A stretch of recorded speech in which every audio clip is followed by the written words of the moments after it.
for you if it just keeps going or what? King, you just have a grief work schedule to be on. Ah, fair. Is what it is then, I guess. It happens. Wait, so I have 2 streams going now on YouTube. That doesn't seem like it should be possible. All right, well, Ferret, I'm going to switch one over to just the Budget Build Battles Tournament stream. We're going to close off one of those. But just a heads up, if all of a sudden the stream cuts out, I'm still live. We're just switching over to another one because I'm not sure how this one has started. I'm in 2 places at once.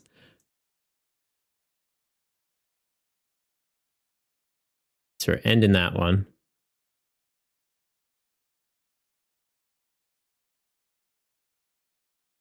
That's so weird.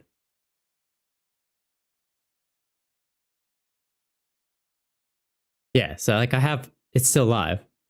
It'll go there if this one goes dark. Okay, cool. Sounds good. Sounds good. All right, we're at 21 people registered now and about 5 minutes, so we're going to hit go. Obviously can have a little bit of flexibility with the start time on that one as well. Might just pop over to Twitter real quick. So I'm going to, whoops. Didn't mean to hit that. I think I might have just gave you guys a commercial.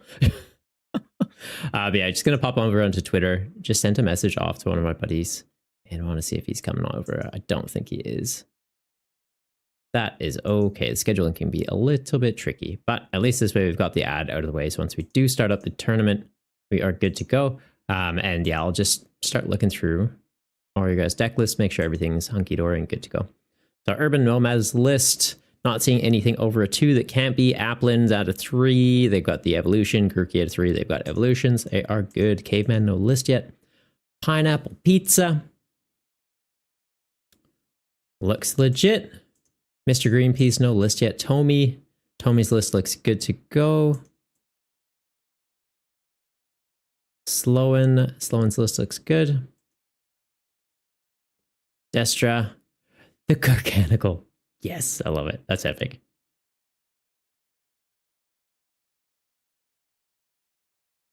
All right. BHB looks good. Got Gabe. Gabe's list looks good to go as well. Mr. Mooseman. Sending it back with the Conkeldurr. I love it. We played last night. Very cool deck. Unfortunately, it didn't quite get set up how he was hoping in our match, so I'm keen to see how it goes for them today. Zeph's list looks legit. Kirby 64. Looks good. Nothing over a 2 that can't be. Popstar. Okay, so we're seeing 3 unidentified fossils. It is treated like a basic Pokemon, so it is one of the few trainer cards that you are allowed to have more than 2 copies. So that list is good to go. Jab. Jab, are you running control? What are you doing? Triple's in. He's good to go. Nice guy. I like him. Great cheekbones. Super duper modest too. Like one of the most modest people ever. Table 1. Also looks good to go. Is there any United Wings? That's cool. Table 1, if you are in the chat right now, just something you can kind of play around with the counts of to be aware of. If you have the evolutions, you can have extra copies of the basics, like the Waltrel and the Murkrow. If you chuck in a Honchkrow and a Kilowattrel, you could technically have 3 of the basics. Ferret, are you excited for the 8 Eevee deck coming in January? I want to be. I wanted to like the Eeveelutions. The Sylveon's cool. The Sylveon I could get behind. The Umbreon has potential. The rest of them, I don't know. They feel a little bit weak. Jab, you got 3 minutes of ads. What? I hit 2. Should have only been 2 minutes of ads. But yeah, it just means you guys won't get those once the tournament starts up. You're trying a bit of a different deck this week. Stole it from a good buddy of yours. Nice.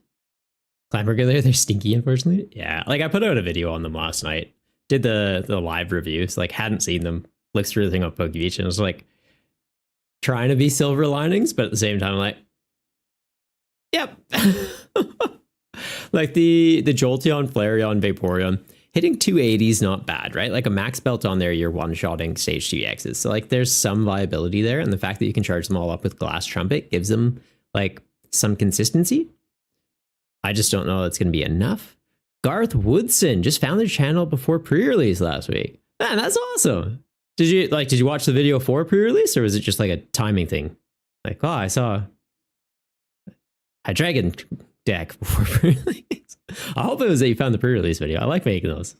Trying to like, I got into the game with pre-release, so like helping other people get into the game with it also is like, I don't know, bit of a passion project for me. Every time a new set comes out, I'm like, okay, go to the first pre-release I can, make a video as quickly as I can, help people out. All right, and Leo is gone.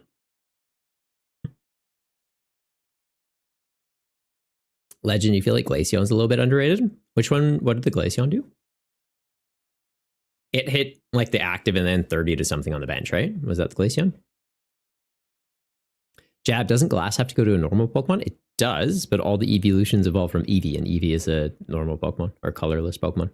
So you use Glass Trumpet to the Eevee before you evolve it up, and then bang, energy acceleration. The Eevee EX also is a Terra Pokemon, so it activates Glass Trumpet. So you can run 4 copies of Eevee, 4 copies of Eevee EX. All of them can evolve into the evolutions. So you effectively have 8 copies of a basic, like really boosting your consistency into getting into a Pokemon that starts and evolves into your attacker. And it switches on Glass Trumpet for you. So no, there's some pretty silly stuff you can do. Destra, what made you decide on the 2 of card line for this format? Just for kind of like, I don't know, consistency. Because I didn't want to do like a singleton. Singleton format makes things a little bit awkward because it's a bit tricky to have a deck that actually feels like it's consistent and has direction. Like GLC, nothing against it. Fun format. Obviously in Expanded, you have a larger card pool. So it's like you have more options for draw supporters. If you try to do a singleton format in Standard, not great. And if you only have 1 copy of a card and it's like, oh, I prized the evolution, there's nothing to get it out of the prizes. Like we don't have Peonia anymore where it's like, look at 3 prizes, put them into your hand, swap 3 cards. Like all we have is heavy ball. So it's like, you kind of want to have counts that it's like, you should have the lines that you're after and you should be able to draw into the lines that you're after and like build a competent strategy within the deck. That's kind of why I went with the 2 counts. And then it was funny because like Pocket comes out and then they do like, oh, 2 cards of the same name in your deck. I'm like, watching you. Legend KO something with 6 damage counters. Oh, yeah. The Glaceon. Okay, that one is pretty cool. Destra, you like it? Nice. Oh, I'm glad you like it. 1 is too inconsistent. 3 is too close to Standard. Yeah, that too. Vaporeon could prep Glaceon's attack. You also have Dusclops plus Hawlucha. Yeah, so Dusclops, Hawlucha, double Monkey Dory, Gapejaw Bog, and something. Like, there's a lot of ways to kind of manipulate damage out. So, like, it should be easy enough to get it on. Deathlike with the 7-stream streak. Absolute mad lad. Just something to be cautious of. Obviously, the Vaporeon, it's doing bench damage. So it's not going to hit Terra Pokemon. Manaphy blocks it. Rabska blocks it. I'm sure we'll get some other sort of bench protection. It's like the Vaporeon, as much as I'd like it to be good, I don't think it's very good. And the fact that it's limited to just EX Pokemon, and most EX Pokemon are Terras at this point, or like most EXs seeing play are Terras, it feels a bit eh. Garth, how does Gouging Fire EX run for you? You're thinking of playing it for all. Garth, you're running Gouging Fire? You got a Gouging Fire C1 to turn. Oh, you got the Gouging Fire, like the promo for the pre-release. I think that's what they're talking about, right? They said they found my channel off the pre-release video. Gouging Fire EX, though, has been seeing some success. I know there's a buddy of mine that's trying to make it work. Okay, let's see how we are going with registrations, though. I think we're good to just kind of kick it off. 22 people signed up. If there is anyone wanting to join up at the last minute, let me know in chat. We can kind of hold off starting. But I think we are going to try and kick off in the next 3 minutes. And it looks like everyone is here. So we've got Ethan F. They're checked in. They haven't submitted a list, so hopefully we can hold off and they'll get one in shortly. Carpenter, same thing. You're checked in but haven't submitted a list. And then we've got DS Andre, JSB Tyler, Mr. Greenpeace, and Caveman all registered. Yeah, like a week ago. So it might just be one of those things if something came up. It's a risky thing about like posting these tournaments so early, but I like to do the North American special event. Like after this one concludes, I post it for the next month just so it's like, hey guys, like this is coming. Like you don't necessarily need to register today, which is like a placeholder thing. Garth, you used the EX last week and it actually is decent. Nice. You've been making Ho-Oh-V great again, so you're a bit behind. Like Ho-Oh with glass trumpets, all right. What's it scale up by? Is it by 30 or 40 damage for each energy type on it?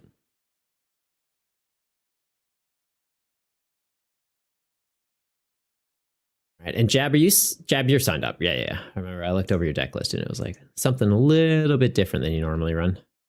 And yeah, it's looking like these guys haven't submitted a list. We'll go until it's 11:03 for me right now. So at 11:05, so 2 minutes we'll start.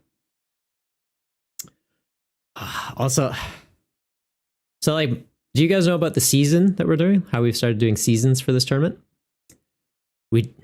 I want to show off the playmat for it. I really do.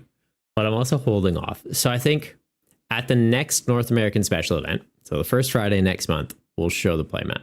I'm not going to have one made for myself because I'm just going to get it made to order and sent directly to the winner of the tournament just because it's a lot cheaper for shipping that way. But no, we can show off the artwork for it. Garth, you run Mousehold and Terrapagos EX combo deck mostly because it's fun and not super meta. That's kind of cheeky. I like the idea of that. Thoughts on the new Mouseholds? Like we're getting a new Mousehold in Surging Sparks that can get, I think it's 2 Mousehold or Mousehold EX from your deck and pop them onto the bench. Is Crab here? No Crab today. I don't know. Like, are they online on Twitch? Or you could pop into their channel and be like, hey, tournament, if you're in. But no, I have not seen him. Oh, Crab is here. Crab, are you playing in the tournament?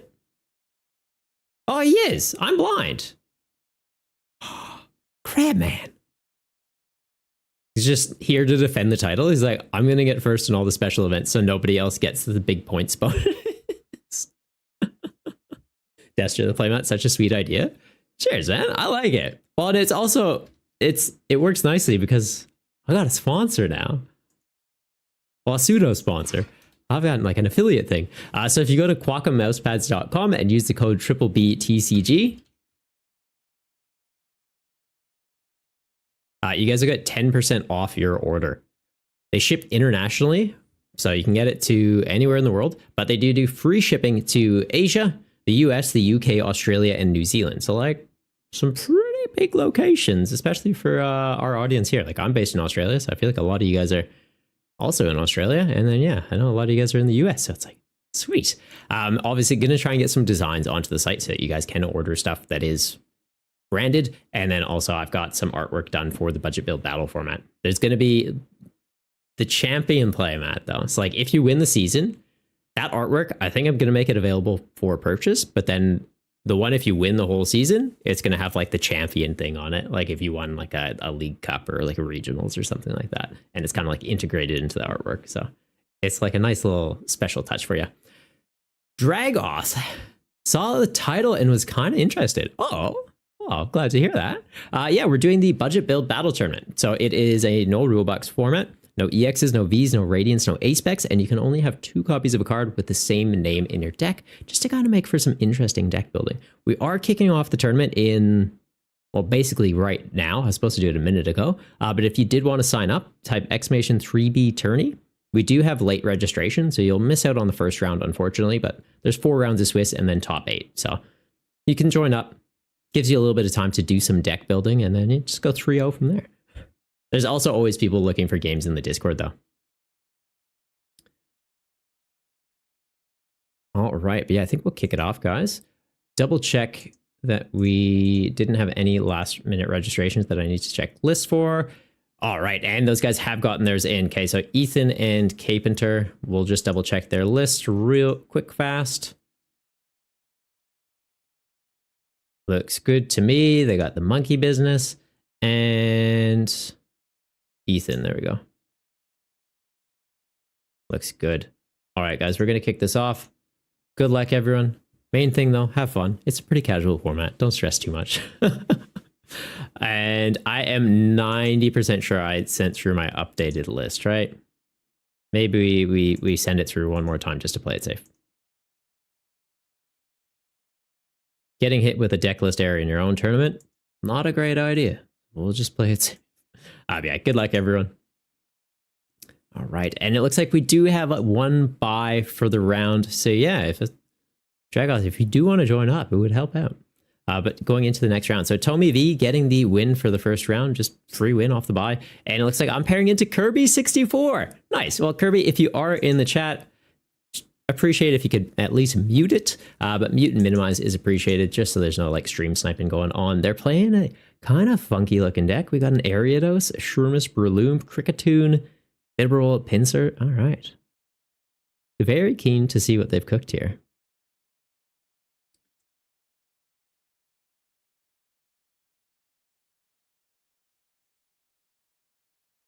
Also, I keep saying Kirby64. Yeah, it is Kirby64. All right, because I sent them the friend request in PTCGL, and it's like Kirby46. I'm like, am I dyslexic? Have I been saying it wrong this whole time? Kirby, you're here. How you going, man? There's not a BDIF. A lot of decks have had repeat successes. Yeah. No, there's like the top 8 most weeks is completely different. I like it. So kind of like GLC with rotation almost. Kind of. But you're not limited to a specific type for your deck, so you can run combinations of things. So like if a type you're wanting to run doesn't have draw support, you can run Bibarel, you can run Reverum, you can run Lipard or Curlia. And then you don't have the singleton aspect of it either, so you can make a more consistent decks, kind of with a bit more direction to them. Dragoth, you can join, but you'd have to make a deck. Yeah, that's not good. You'll do the late check-in for it. Gives you 30 minutes to throw together a list, or just grab one from a previous week's tournament if you want. Just be like, oh, this looks fun. Yeah, if you'd like to join, I would love to have you. All right, we've got Kirby46 popping up here. Send in their match request. For stage 2s, can you do 432 or is it 422? 422. So it's only the basic gets the extra copies. So like if a stage 1's in there, you can have 1 extra basic. If a stage 2's in there, you can have 2 extra basics. The stage 1 doesn't get any additional benefit from it. So theoretically, you could run a 422 line, or you could even run like a 401 line. Like as long as the stage 2 is in there, you can have 2 extra copies of the basic. So there's like a little bit of manipulation you could do there if there ever becomes like a really good basic Pokemon that happens to have a stage 2. Like, I don't know, as an example, like a reprisal attacker. Like Litten, there's reprisal Litten. Theoretically, you could build a deck that's just using Litten as your main attacker and have 1 copy of the Incineroar and like a rare candy to evolve up into it. So you can technically say like, oh, I can evolve into this. But then you could have 4 of the Littens. I feel like you just run Incineroar though. We saw, I think was it Sneaky Old Crab that ran Incineroar last week? Someone ran the Incineroar and I was like, that's kind of cool. Like I played it in standard. I just genuinely forgot it was still in rotation.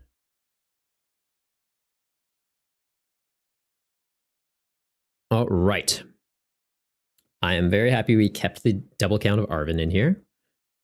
Means we can get into Buddy Poffin. We can get into Evo TM, ideally. Nice. So I think we do this. We'll grab Charmander and Charcadet. Could also just grab the Doof. Okay, Charmander's in there. Is Charmeleon not? Oh. All right. Well, then I guess there's not much point in grabbing the Charmander. We'll get the Charcadet. We can get the Doof.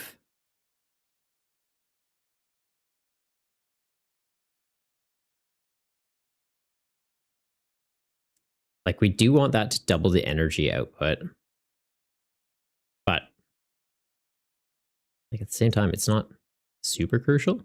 The other thing here is I could technically just, like, Ultra Ball these away to get into the Charmander, knowing that I have Lana for next turn. Or even just Ultra Ball this way. Doesn't do weakness, does it? No.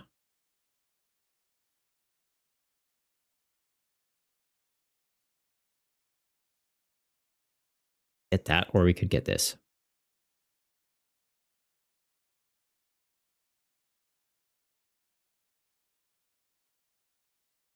I feel like it's we get the Charmander. Get the Charmander. We want to get it on the board so that it can start evolving up sooner than later. We know the Charmeleon's prize, though, so we I guess we also know this is in hand, so it's kind of whatever. That's the only thing we're getting with the Evo TM.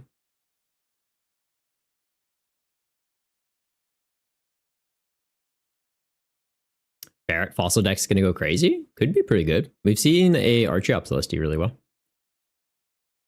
Oh, also a Spoink popping up in the chat. All right, we are seeing them use what? Rika? Look at the top 4 cards of your deck, put 2 of them into your hand, shuffle the others, put them on the bottom of your deck.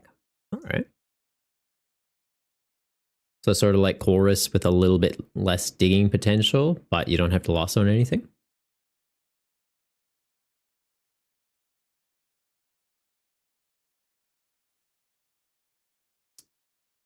Just attach that there. We can move energy around with Armouge if we need it. See if we can get into a better draw supporter off this. Not really. We can go buddy buddy. Let's grab ourselves another Charmander. I don't hate the idea of switching into this one though, and just thinning energy out of the deck. Welcome to the not even welcome to the Gume. Just Gazer Beam. Gazer, how you doing? Thought the NA tourney was next Friday. Nah, man, it's today.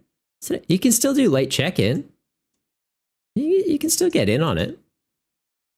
Yeah, we'll just use that. Grab a Charizard out. We're just kind of trying to dig for that rare candy now.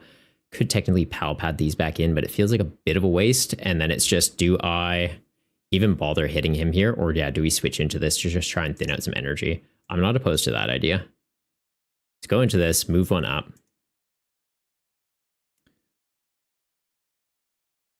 Not doing big numbers, but we are thinning.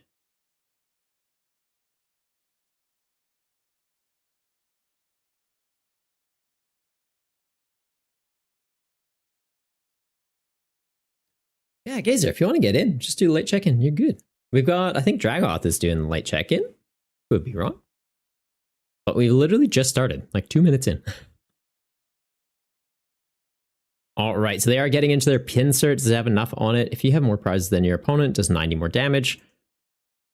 They've manually attached twice. I think this is turn 3. Turn 3 or turn 2? They already attached this turn? They have. Okay. So this at least is only doing 30 into us. We're not getting one shot yet. They're bulky boys, though.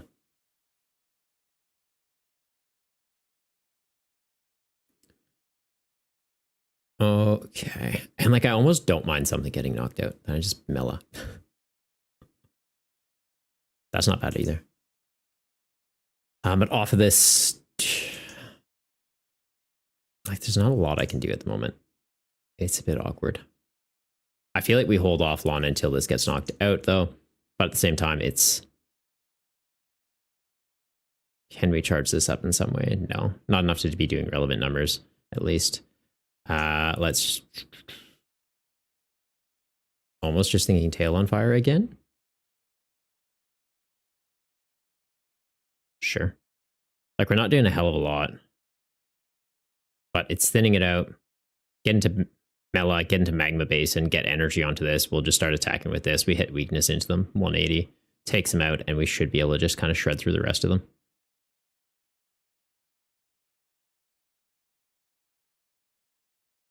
This is straight drawn to 6, though, right? Okay. So be like, burn the Pal Pad, burn whatever we top deck. It's going to be awkward.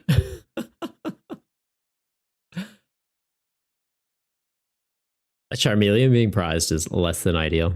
Charmeleon prized in the second armor prized.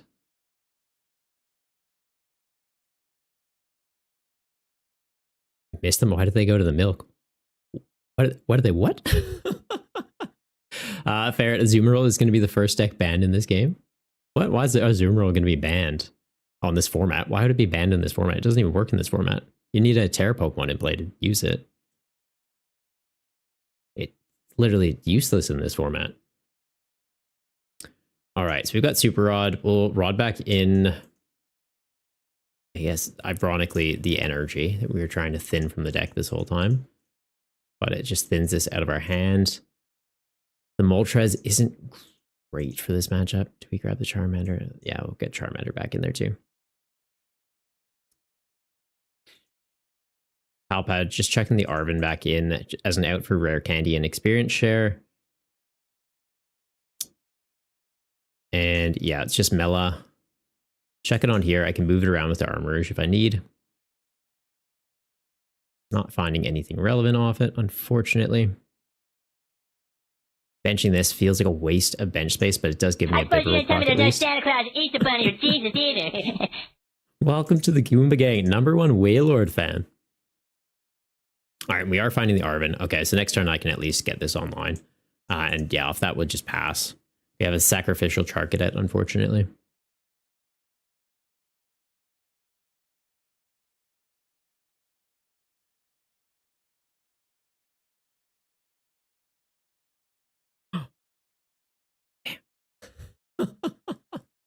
Well, there goes that plan. Like, I found the rare candy and experience share, I guess. I just don't have the Zard anymore.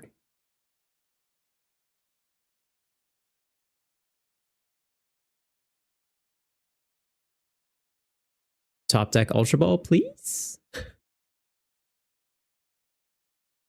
Yeah, that card. That they just burned 2 of them. Just give me 1.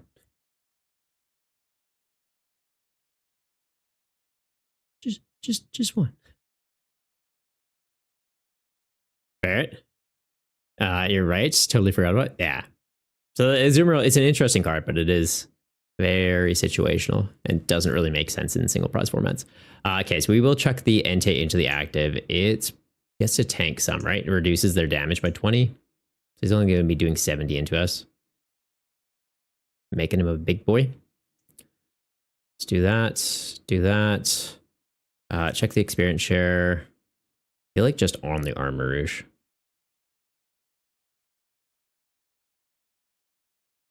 Losing this is really going to hurt. So let's see if we can thin and then just get it off 1 card. Other thing is, like, do we grab the Moltres? Moltres is only good if we can get Zard online. We'll get another Charmander out just in case it goes down, I guess. I'd like to get this off the bench at some point if we can.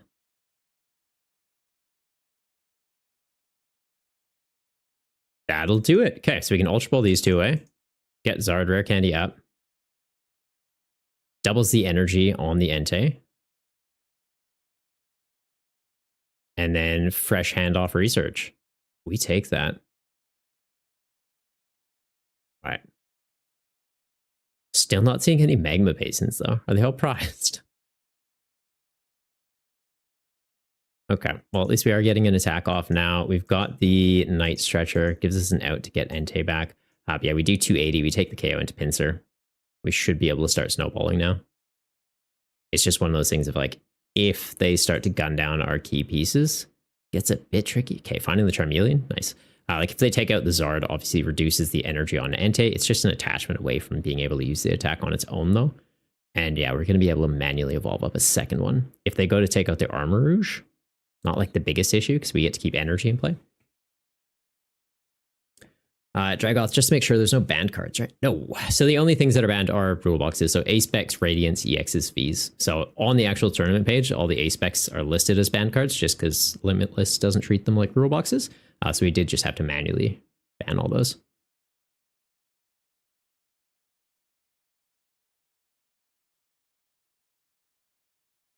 Hourglass Zatu sweep? Hourglass. Oh, are you talking about Pheasantipity? We've run that before, where it is, yeah, like Zatu with Zatu Pheasantipity Powerglass. So it's like you get the dark energy back from the discard pile. Zatu's charging up Pheasantipities, and it goes pretty crazy. So, like, I'm sure there's other decks you could build with that would be pretty solid. You got a list ready, Dragot? Nice. Well, hopefully we see you signed up for the next round. So it'll be exclamation 3B tourney.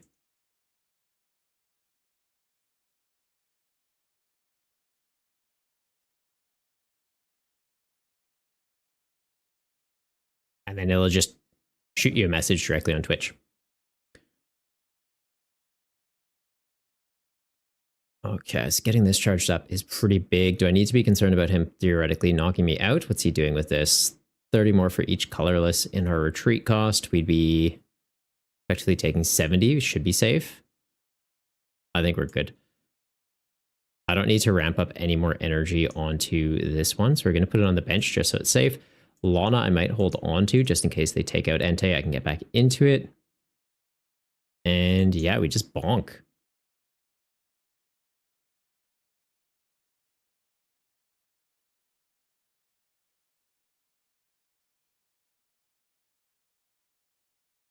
All right, finding our other armorers. Nice.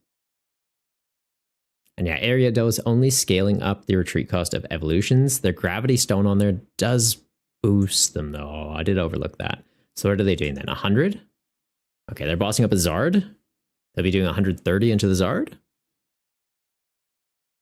That's okay. Zard only gives up one prize. The Entei would be giving up two.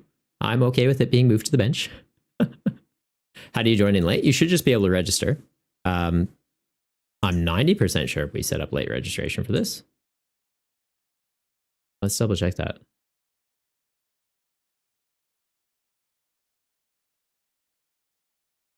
Oh, hang on. Okay. Now we did. I had it default for the weekly events, not for the North American ones. I've updated it now. So just refresh the page. The registration button should be up at the top for you. If it's not, let me know and we can adjust that. Okay. Check that into the active. Can get Zard back, boosting up our energy again. To use this, get another experience share.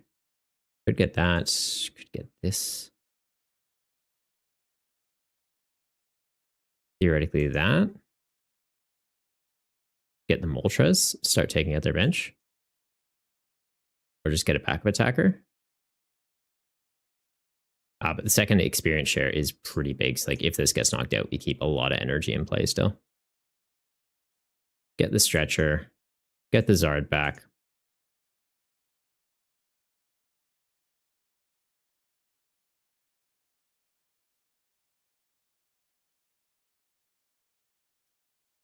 And yeah, like I'm kind of leaning towards just grabbing a second Entei.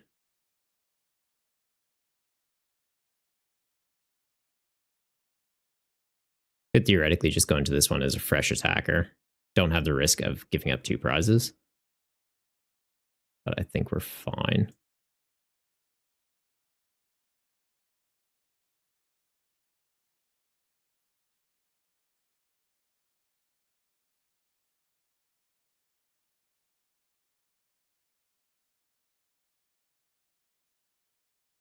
Says your deck was registered? Then I think you're good to go. Ferret. I feel like I missed a message in there. Walter, thanks for ferrets are your favorite animal. The YouTube chat's a tricky one. I can literally just see what's on the screen. So it's like once it's gone, it's gone. So I'm like trying to keep an eye on what's. I've got to look into how to adjust that. Because like the Twitch one, I have it that I can scroll through it. Hey, Waylord, how are you going, buddy?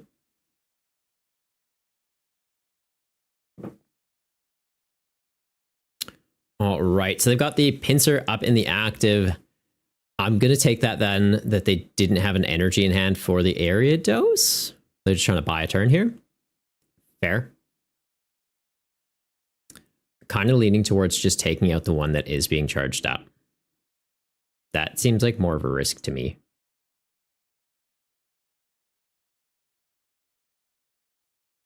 And then off this, it's just vessel this way, get an attachment for turn at least. Never mind, we are out of energy in the deck.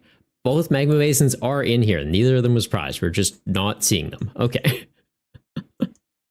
Well, I'm not crazy at least. Yeah, we just knocked this out.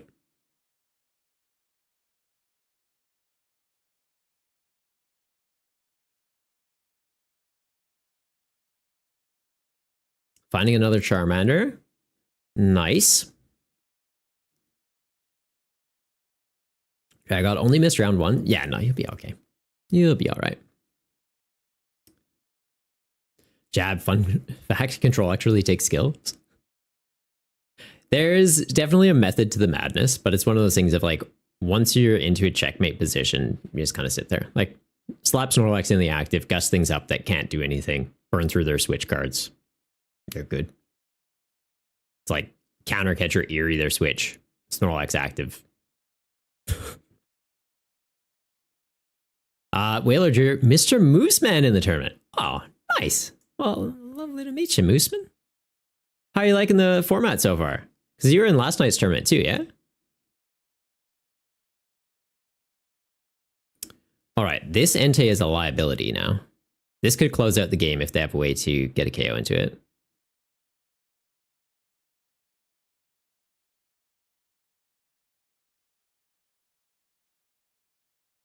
Let's get these all back.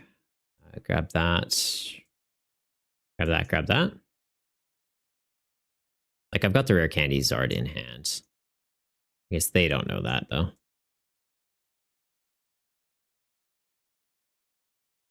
Can put it in there just in case they hit me with like a Roxanne. Odds of drawing back into it are a lot higher.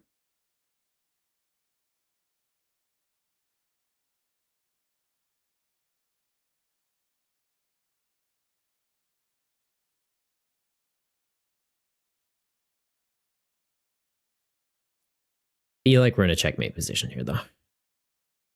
Because the only things they can get charged up in one go are the area dose. The pincer, theoretically, they could go Gardenia, hit 2 onto it, attach for turn. Gets them up to 180. They're behind on prizes. Counter catcher up the Entei, knock it out for 2 prizes. That's a really big combo to be able to pull off, though. I feel like it's probably not happening. But there is a roadmap for it. All right. And yeah, we do end up winning this one. We'll evolve it up just to do the big number. Because I don't like spiders.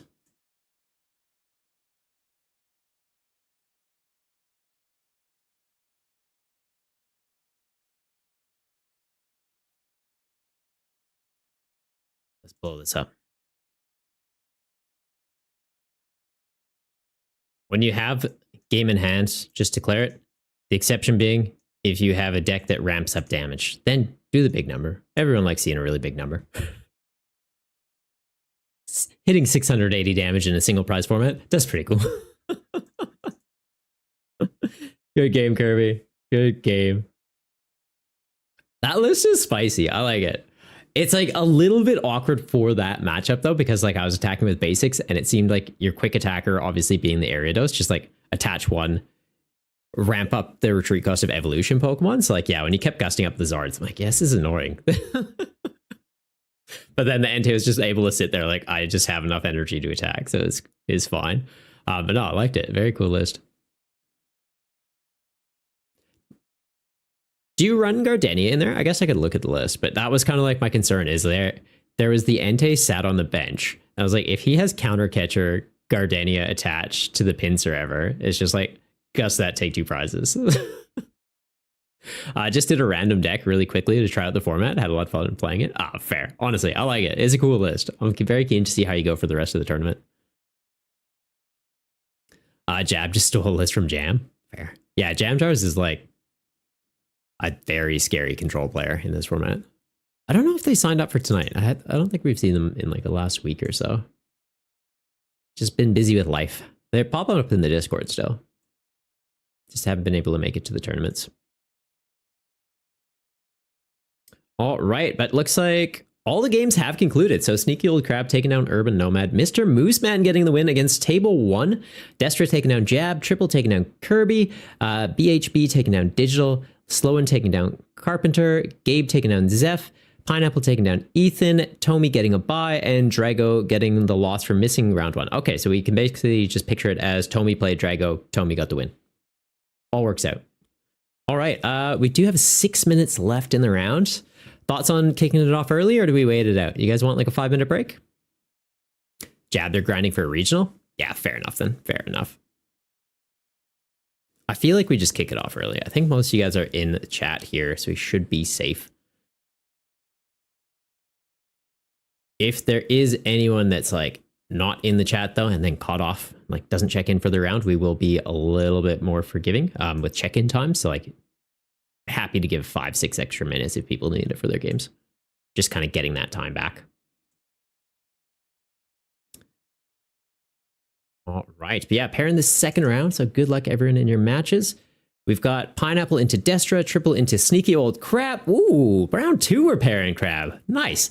Sloan into Gabe, Mooseman into Tommy, BHB into Ethan, Zeph into Urban Nomad, Jab into Table 1, Digital into Carpenter, and Drago into Kirby. Nice. All right, well, crab man.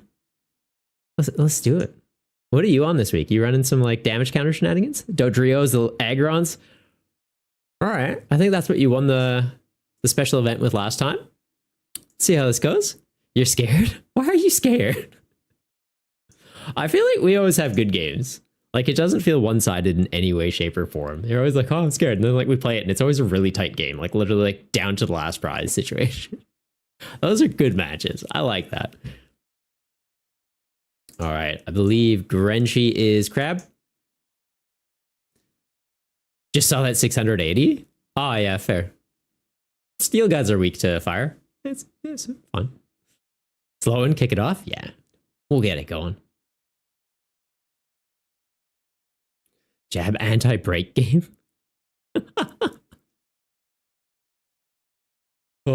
Jab, are you going to any regionals?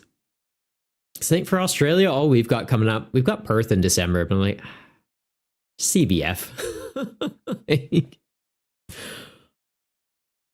Flights and accommodation, I'd be looking at spending close to $1,500. And I'm like, nah, it's fine. Going to Europe in May. Prefer to save that money for that. And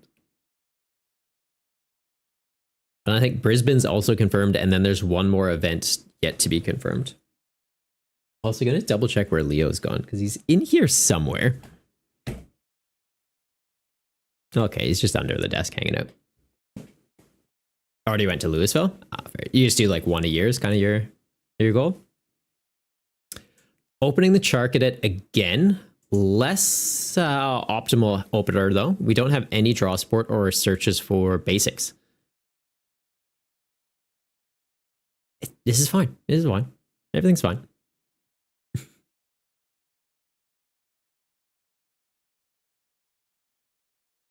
If I can get into a nest ball here, I'm happy. Nest ball or ultra ball, I think I've got a pretty good play.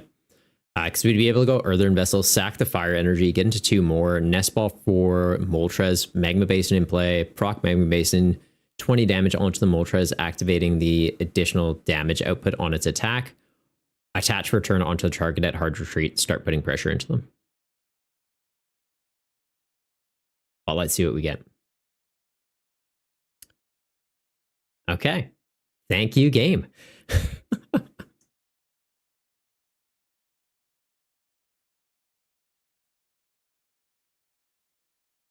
I don't know if it's going to be like optimal. It's probably sack the penny.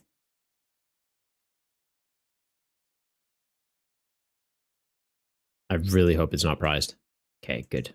It's in here. But then it is just one of those situations. If they get into Steelix, they bonk me.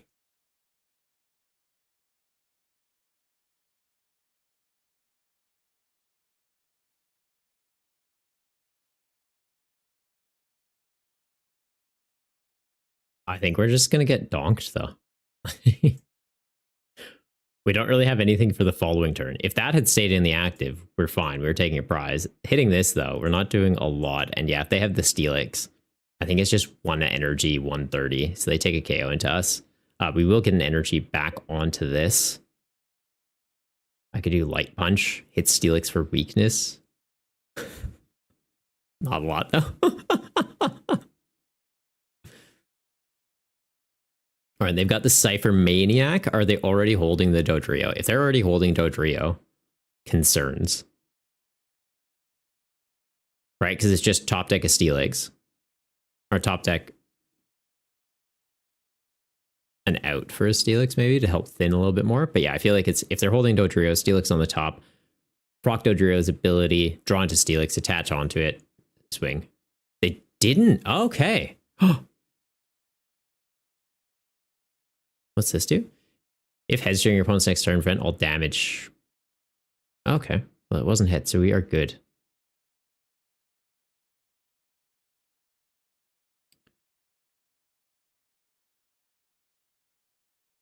Give this a cape so that it can eat some hits. Now I'm really wishing we hadn't ditched that penny. Just be like, Moltres is the hero. Okay, finding a heavy ball. Maybe I can get into something else.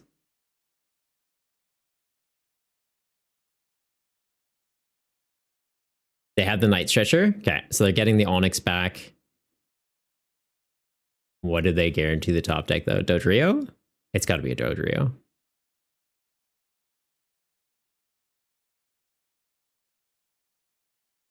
Oh, they do not. Okay.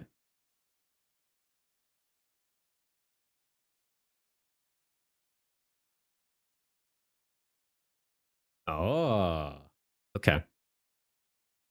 Guaranteeing the research. And I'm guessing the vessel so that they could get that Onyx back.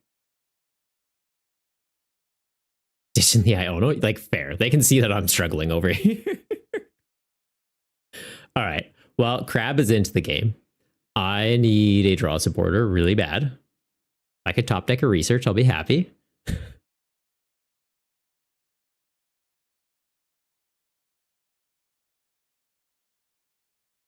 I guess the one thing I have going is we should theoretically survive this turn and take a KO into the next.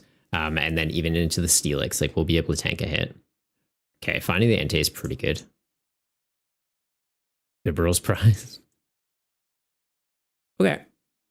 It's fine. It's fine. Everything's fine.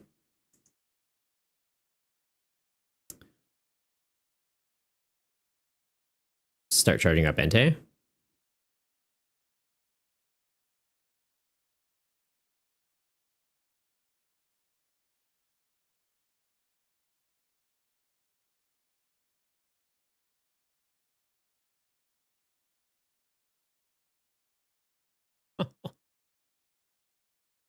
Not that any of those prizes really help me. I basically just need a draw supporter at this point.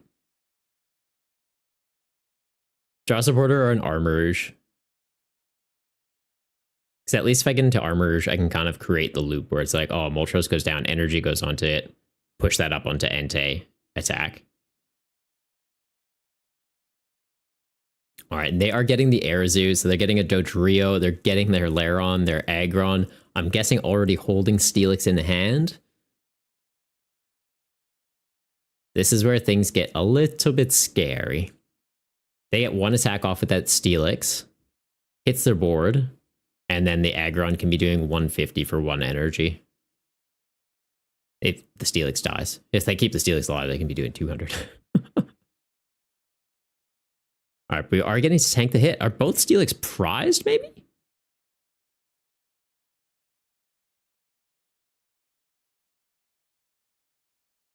Interesting.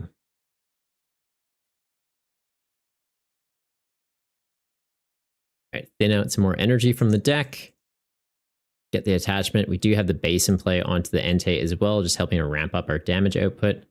Puts us below 100. Which could be a little bit risky, but obviously scaling up our damage is pretty big here. We'd be doing 120, so I could hard retreat, go into the Entei, take out a KO into the Onyx.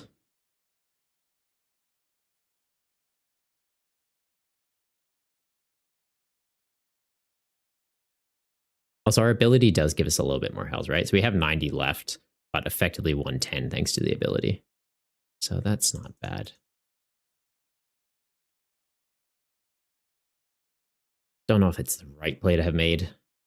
Moltres doesn't hit weakness, so into the Aggron, it's going to be a little bit awkward.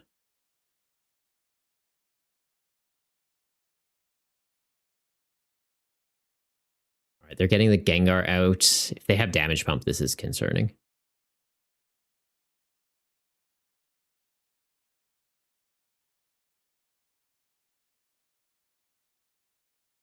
Damage pump, they'll get the KO. If they don't have it, we'll be okay.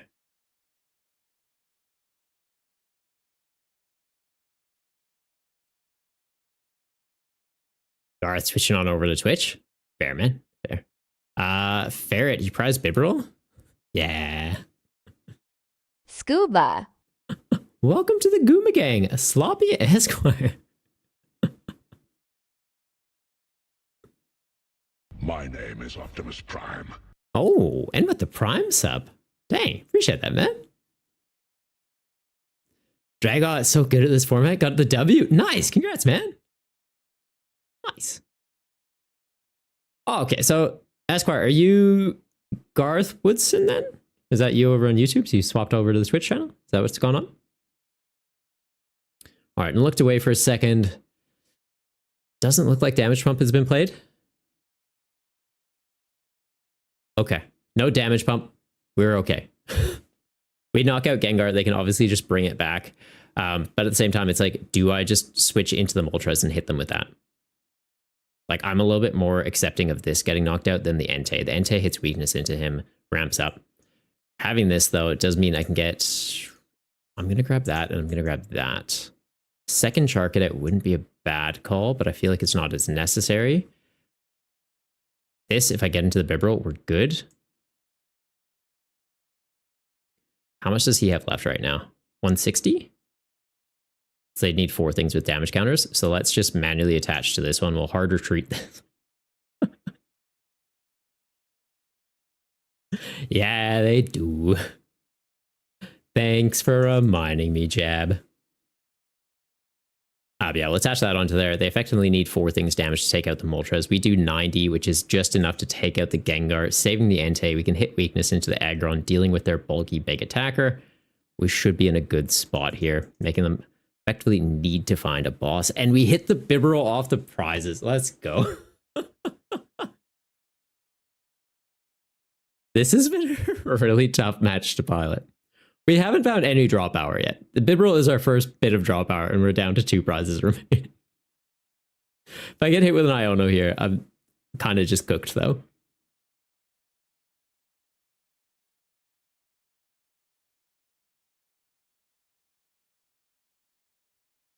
All right, they're bumping my Magma Basin. Getting energy out, it's going to be a little bit trickier. So yeah, we're kind of banking on either finding the Zard off the Bibarel or finding the Armarouge off the Bibarel so we can switch into the Entei and move energy up to it, knock them out.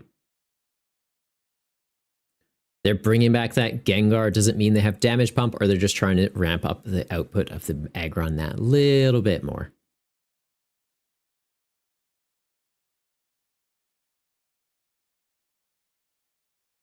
All right, they have bossing up the Entei. Okay. I think us using the Magma Basin here gets it killed. Yeah, if we hadn't used the Basin, it would have been safe. Dang.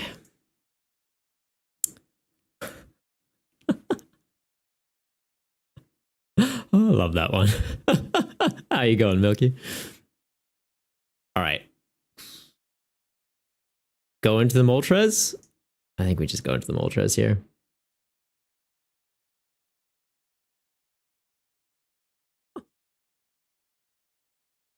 All right, we've got the Artisan. What can we grab that's a quick attacker? Theoretically, the Chu-Yu. Theoretically, the Entei. I'm kind of leaning towards Chu-Yu.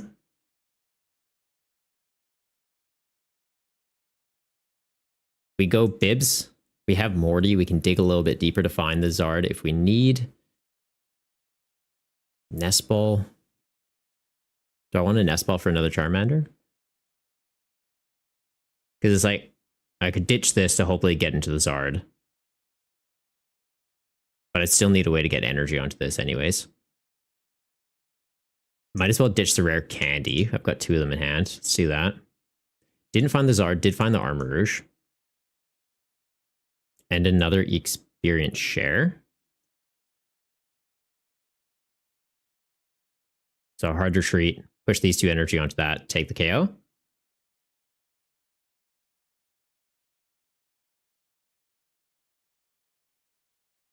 Do I get another another Charmander out, or I get another attacker out? I feel like it's probably get another attacker.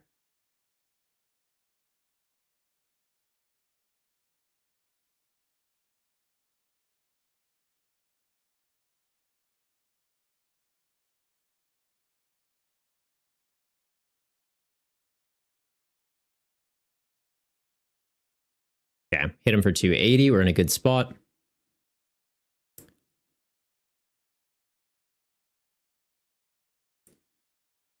All right, finding an Ultra Ball. So we do have an out for the Charizard if we need it, just to ramp up the energy output. So it would be Chu-Yu gets knocked out, Entei into the active. The experience shares proc, taking the energy off the Chuyu. We push those up onto the Entei, rare candy into Zard. It effectively has 4 energy on it, deletes the Aggron.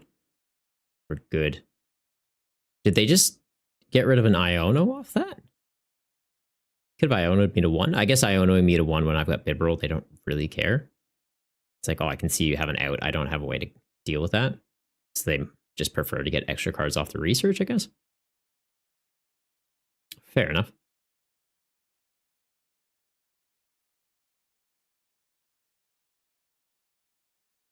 What are they doing right now, though? 200? Getting up to 300 now with Aggron? Concerning.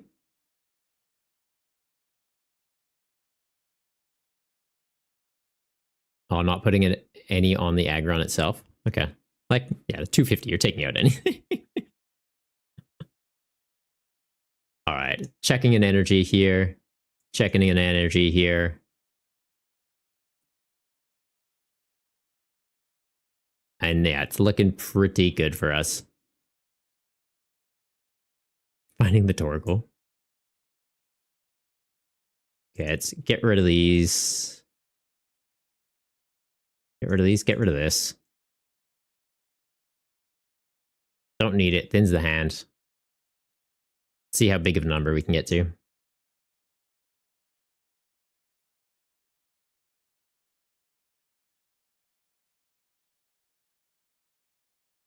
Oh, Magma Basin. Oh, that helps. Still no Magma Basin. But now we're good. Effectively having 6 energy on it. We're doing 180 before weakness. We get up to what, 360? That'll do it. Nice. That'll do it. Nice. I love the fire deck.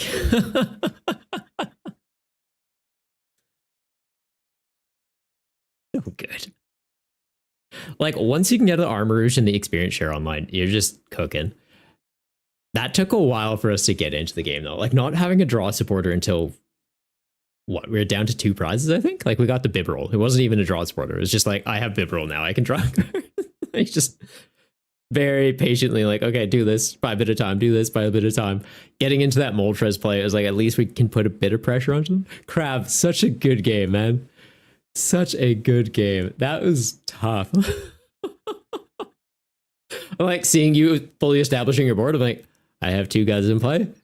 I'll put a cape on the Moltres. It's just outside of the breakpoint numbers, and was trying to always keep the Entei that it was like, keep it low enough in the damage that your Aggron wouldn't be able to go into it. Like, it was, I think, had 110 HP for the most part. And then there was the one time I did the base into it. I'm like, oh no, it's under the 100. Oh no, he's got the boss. That's such a good match. All right, we get that one. I think that puts me on what, 2-0. So nice start to the day. And yeah, how's everyone else going for the tournament? How is everyone else doing? Yeah, way it goes. Like, sometimes you just can't get it quite online as quickly as you'd like. I don't know. Your board was very intimidating, though. And I think we've just got 1 game still going. So 5 Pineapple taking down Destra, Triple taking down Crab, Sloan taking down Gabe, Mooseman into Tomy still going, BHB taking down Earthern, Zeph taking down Urban, Jab taking down Table, Digital taking down Capender, and Drago taking down Kirby. We're going to take a quick 5-minute break, guys. I'm just going to pop to the bathroom. Hope you guys do as well. Grab yourself a drink, take care of yourself, grab a snack or something. We'll be right back. For those of you that, like, you're seeing an ad, you're not missing out on anything. It's literally just going to be a be right back screen, so no stress. Watching the ads, though, is always appreciated. We're doing the Gotta Stash 'em All Movember campaign, so all proceeds made from Twitch and YouTube this month are going to be donated to my Movember team. So yeah, if you can just like hang out and watch the commercials, always appreciate it. It's a way for you to help contribute without actually needing to pay out of pocket. But we'll be back.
All right.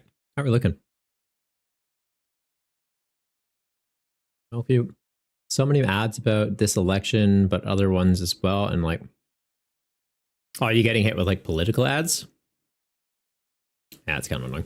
We even get them in Australia. I don't understand. Like, I'm seeing stuff about the American election. I'm like, it's on the other side of the planet, guys. Like, I genuinely don't care.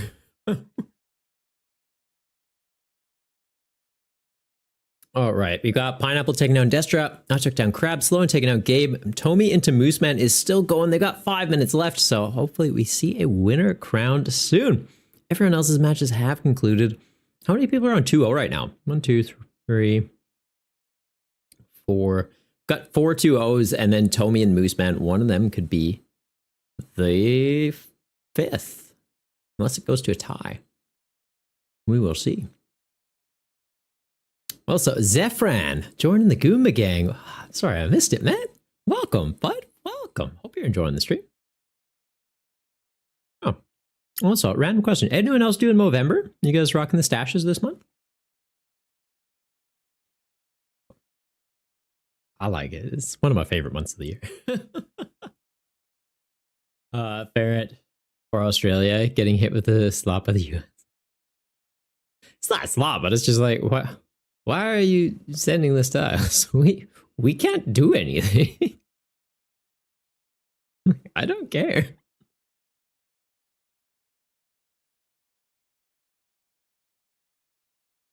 It's like I feel like I hear about the American elections more than we do the Australian ones. You guys like they ramp them up for it feels like a year or two. Like it should be like a month thing, maybe. Like these are the guys that are running. This is what they represent. Okay, cool. Pick one. Move forward. That's my thoughts on it. I don't really care too much. I'm not very political. I know there's likely a lot more to it.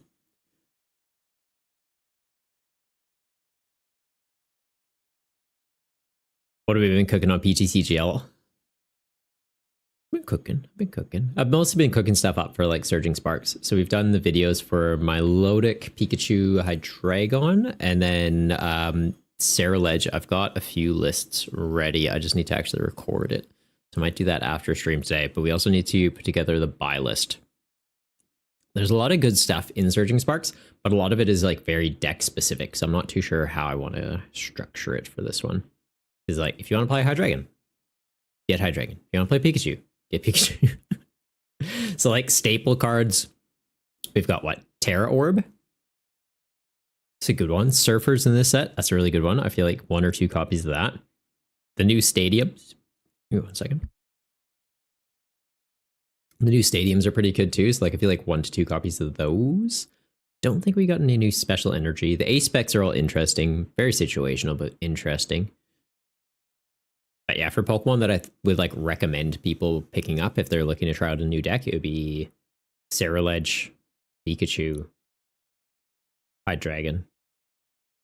Latias is a good tech card to have. Like I'd say get 1 copy of that.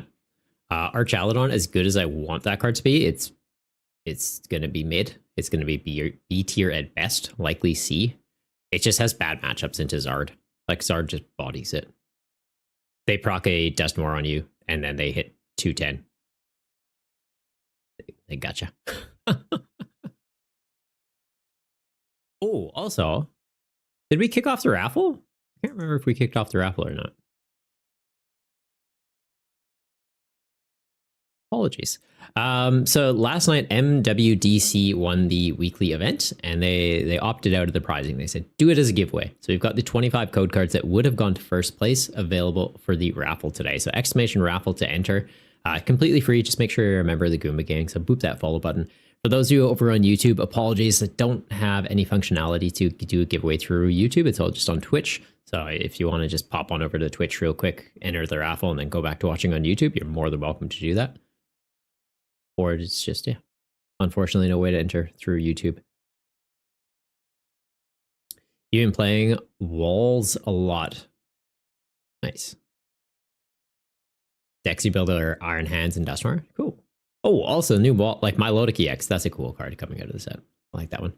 Ferret made a Milotic base deck running 2/2 Noivern line, 2 Cornerstone, 3/3 Milotic, and 4 Salvatore. Ooh, Salvatore is an interesting call. Does Salvatore work though? Because doesn't Salvatore only let you evolve into a Pokemon that doesn't have an ability, and Milotic has an ability?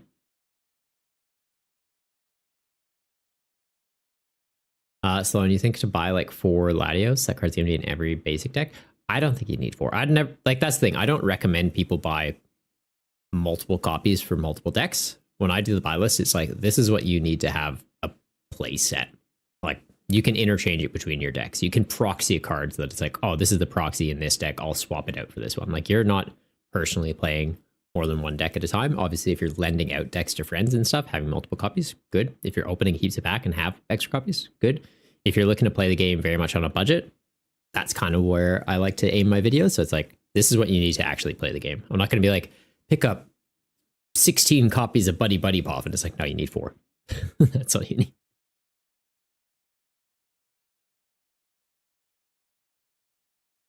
Yeah, it's only non-ability. Yeah. I was wondering. I'm like, yeah, I don't think Salvatore works with Milotic. Maybe they meant for the Noivern? So it's like Salvatore into Noivern, DTE attack.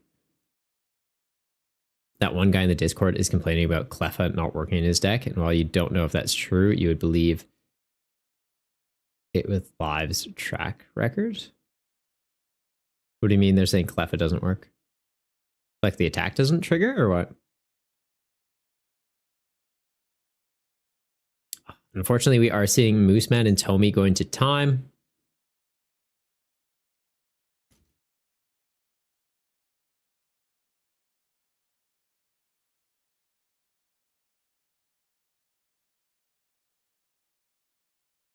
Yeah, just checking in on their game, seeing if they're able to actually close it out. It's like we can give them 2 extra turns, but if not, then it's like we'll just move on.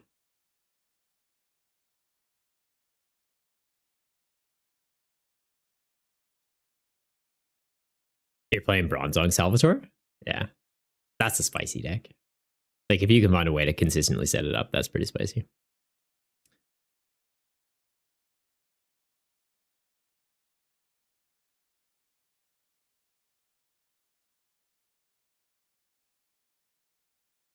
Tomy, looks like you might be able to each have 3 prizes.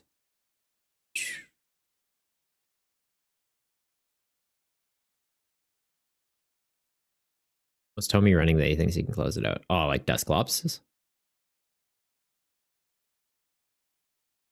2 and 2, I think just attack twice now.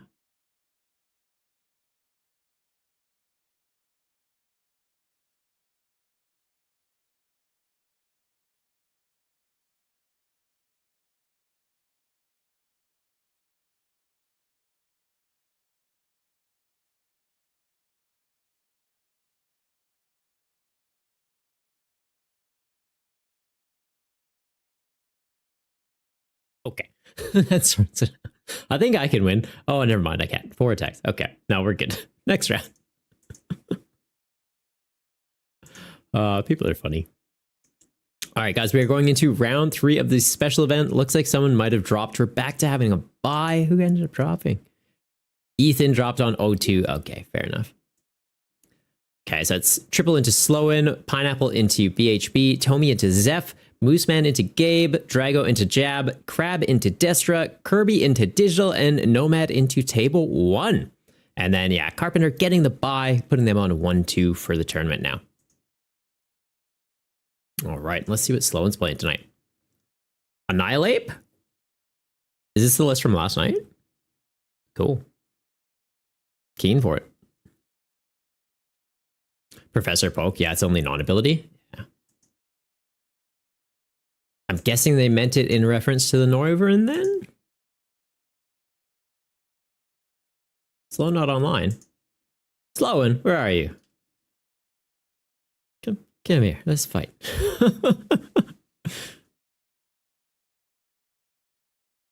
Jago, that's your childhood song, Cat Jam? Nice.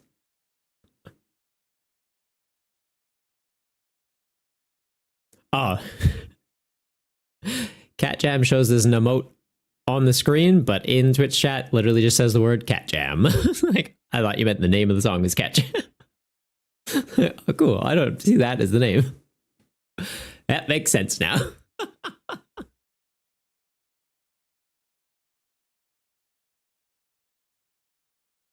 They said it was bugging out their games. Oh, weird. I'd like to see a recording that.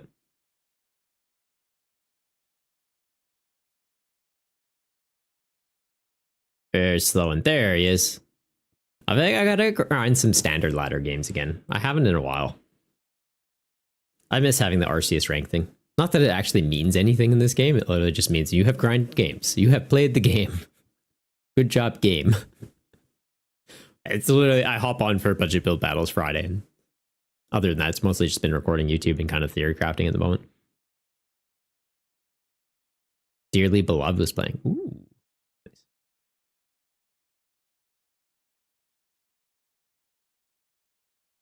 Anyone else have a song that's like, that comes on and you're like, yeah. Nostalgia. Oh, that's like the Dragon Ball theme. You know, like Rock Your Dragon? That song slaps. I need like a stream safe version of that.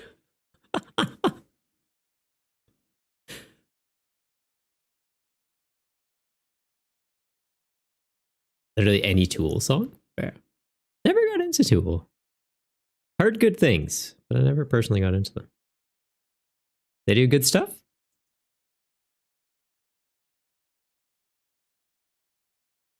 All right, I don't think they have anything that hits our bench, so we can sack the Manaphy with Ultra Ball.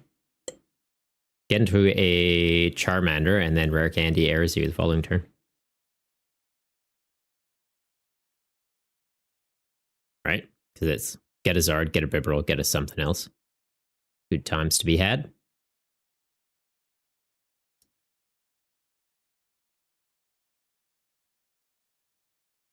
How aggressive do I want to go here? Probably pretty aggressive. Sack that. Energy, energy. Only 2 left in the deck. Okay, maybe not super aggressive.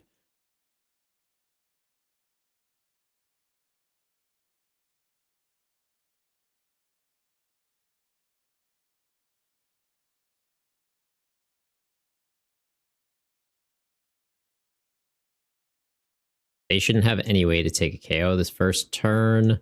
I feel like we check an experience share on here. Pass. So next turn, it's literally, yeah, Bibarel, Zard.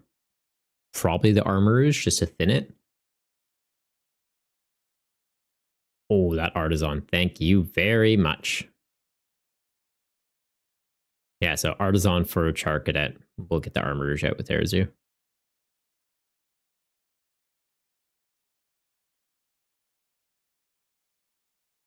That's concerning.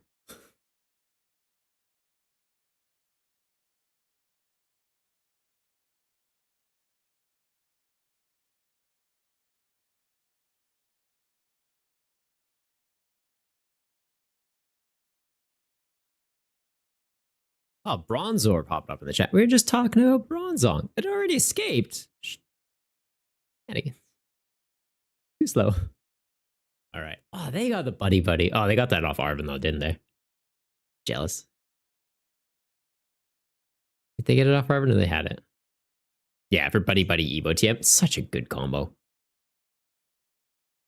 I play this card to thin 2 cards, to thin 2 more cards, and then thin 2 more cards, and my board's online. It's value.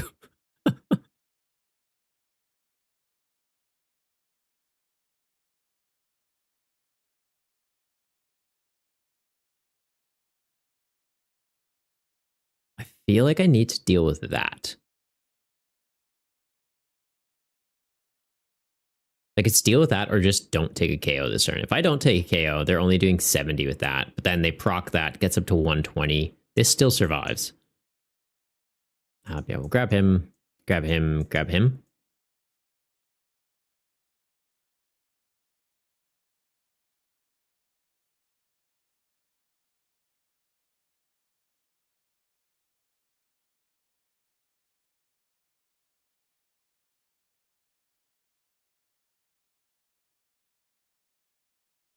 All right, show me 1 fire energy. All right. Either of those works, I guess.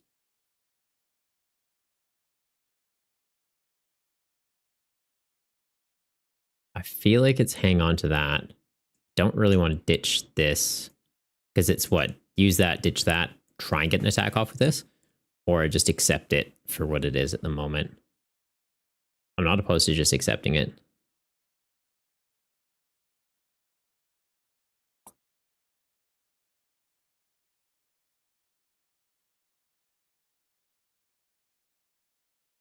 Let's ditch him.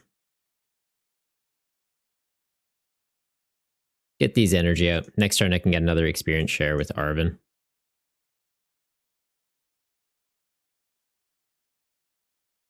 Need what? 1 heads off of 4?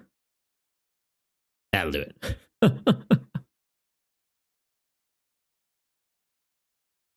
Yeah, so we take that out.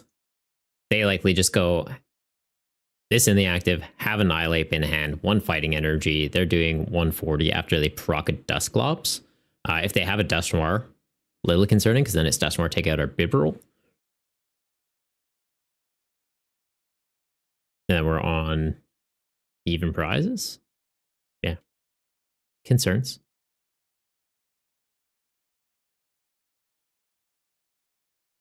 They have the Vessel. Getting that fighting energy. Do they have the Annihilate, though?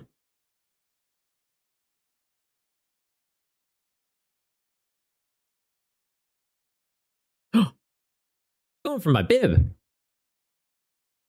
Rude.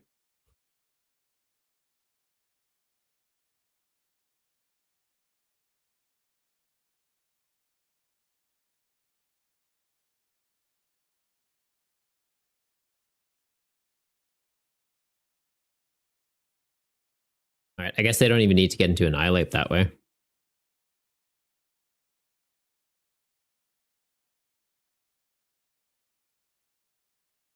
Cheeky, cheeky. Okay, so Bibarel goes down. Kind of leaning towards Torkoal in the active. It's just a little bit heavy to get out of the active. I kind of want to get into Moltres and take out their Bibarel.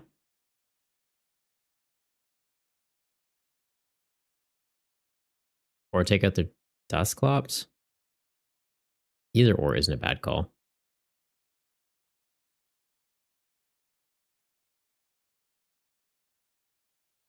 Right, because he does 120.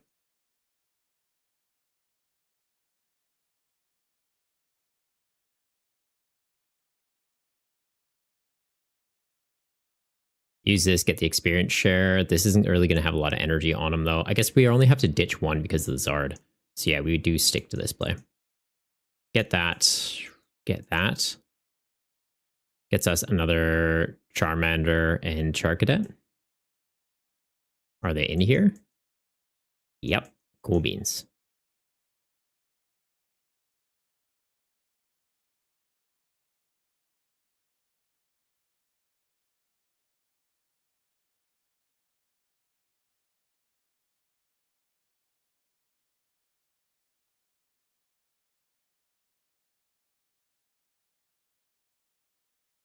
And I'm like tempted to chuck that on there just so they can't knock that out and deal with him.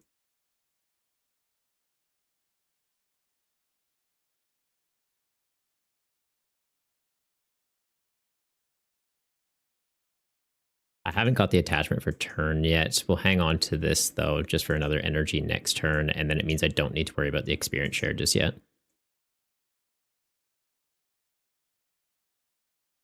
Yeah, let's take out their bib.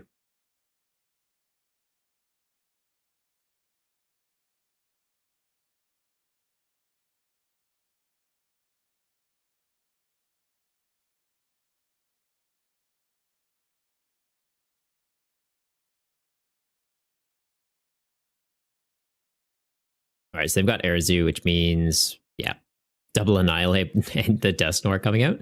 So they can proc the Dust Noir, knocking out our Torkoal, Moltres, Charmander, or Charcadet. Our Armorage and Zard are both safe. Unless they have like Counter Catcher at the moment also. Double Annihilate coming out. A little bit concerning.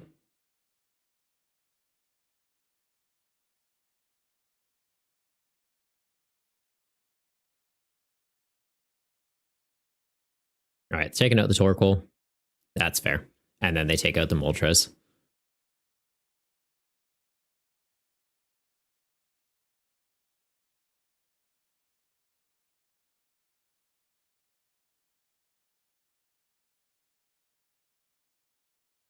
Okay. It's literally a game of who misses taking a prize now.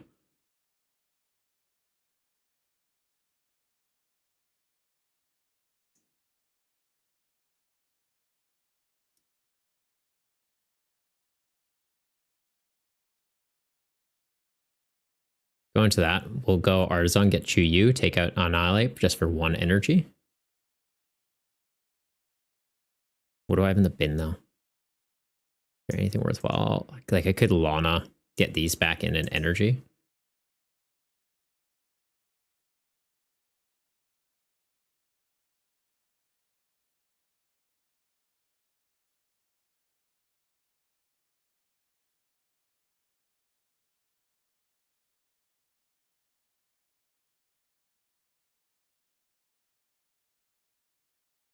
Yeah, move that up there. We're doing 140. Perfect. Buddy Buddy Poppin' we don't need just yet. I might honestly just burn it, to be honest. Experience share, I feel like should be safe here. Super Rod, do I need to use it yet?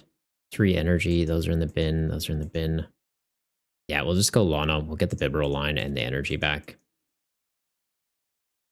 We'll hold on to the Super Rod just in case I do want to get like the Moltres back into the deck. We take the KO here.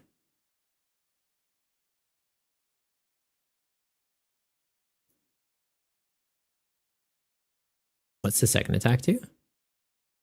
170 and does 50 damage to itself. Okay.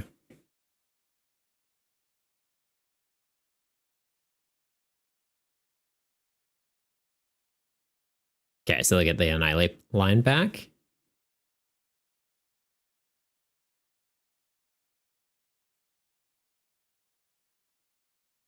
Milky, you gotta go into lurk for a bit. Have to help your friends out with something. All good, man. All good. Do what you gotta do.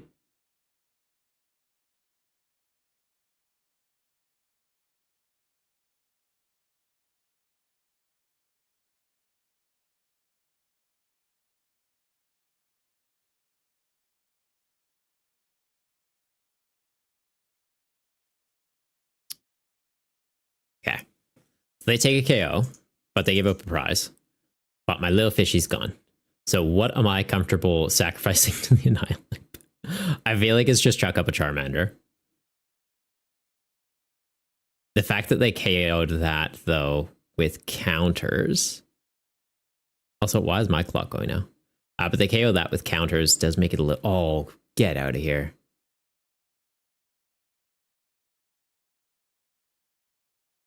Have they supported already this turn?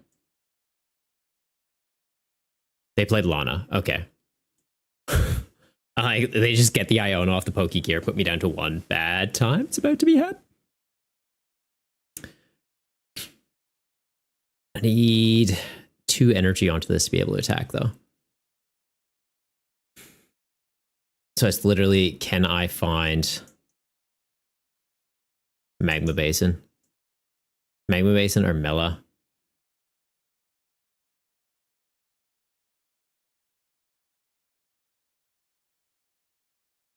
They might have it here.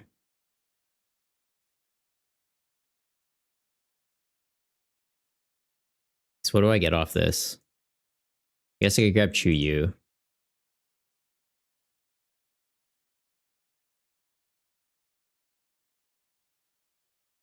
Just as a cheap attacker to go into. This can move the energy up, so having an energy on there is whatever. We use this, we burn it.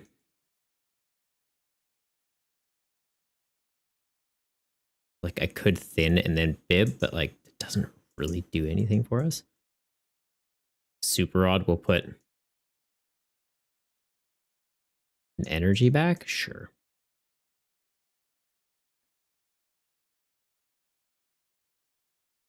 Do this just to draw 1 more off bib. Show me Basin or Mela.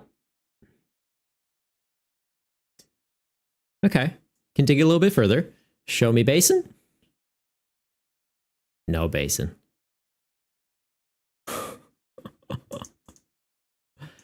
Dang. That's rough.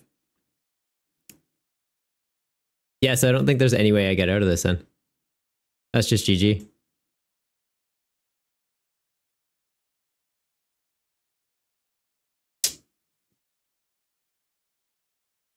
As if we didn't find basin off of all of that. Like, actually, what the hell? Shaco, how you doing, buddy? How are you doing? Oh, that's so silly. That was so silly.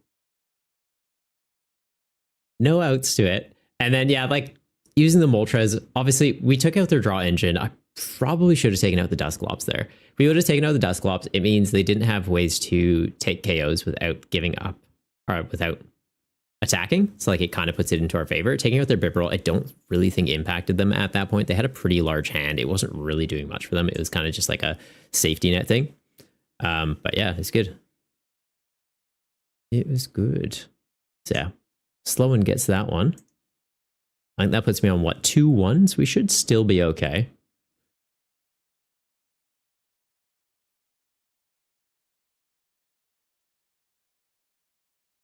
So yeah, let's check out everybody's records.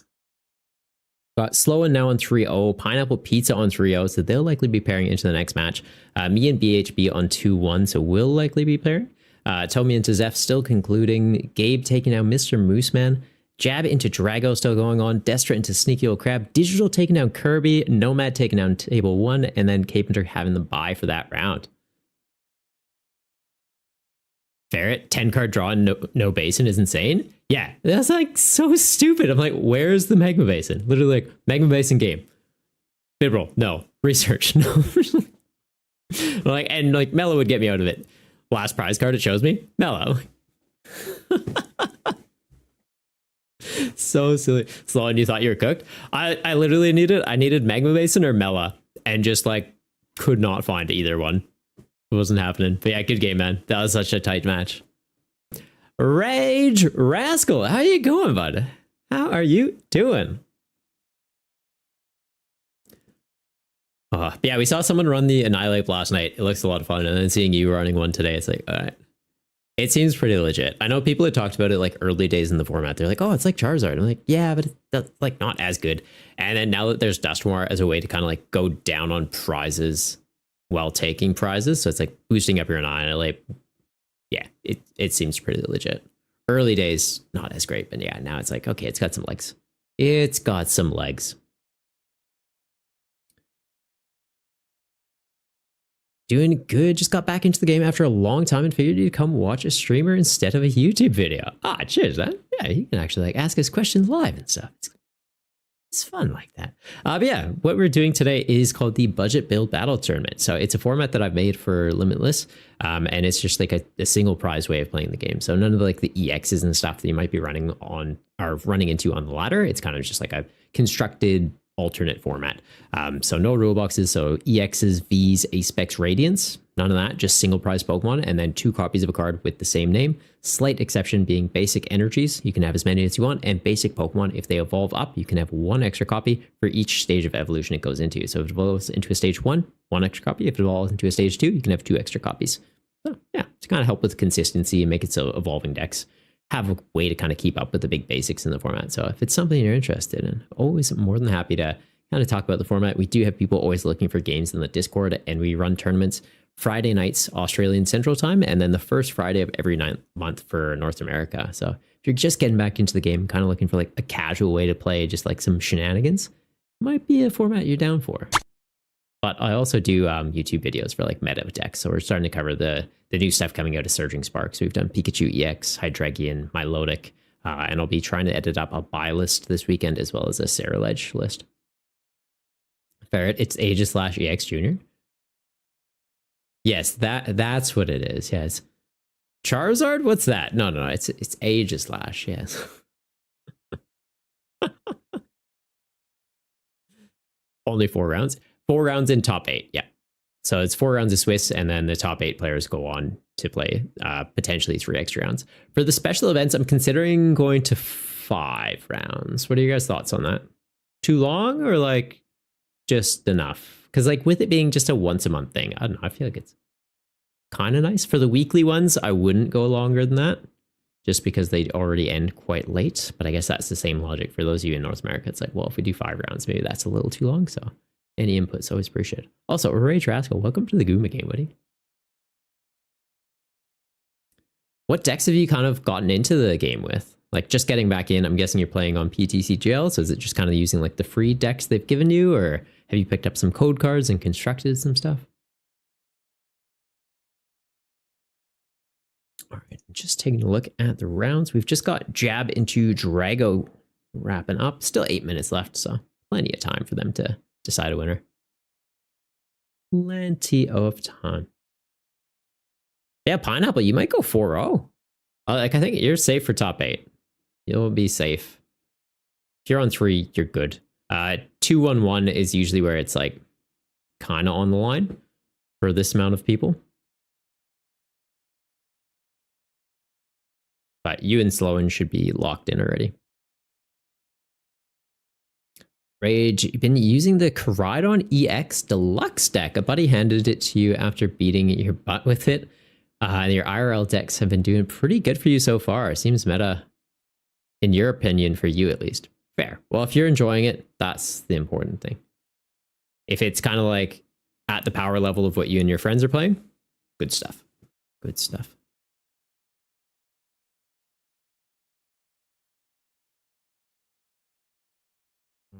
Right. Do you have anyone else that's locked yet? Tommy's on 201. I feel like they are locked in then for top 8 as well.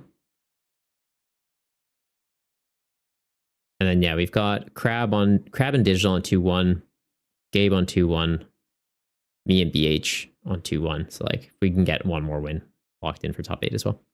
But yeah, Koridon EX, I can't say I've seen it played at, like, a competitive level. So just something to be mindful of if you do try and play it online or, like, at a cup.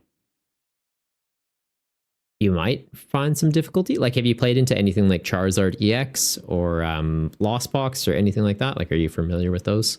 Or is it kind of just like you guys have just some decks you've thrown together kind of thing?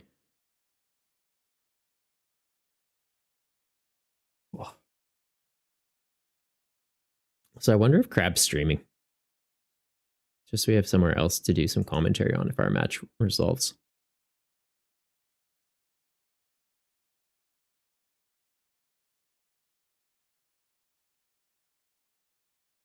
Does not look like they are this week.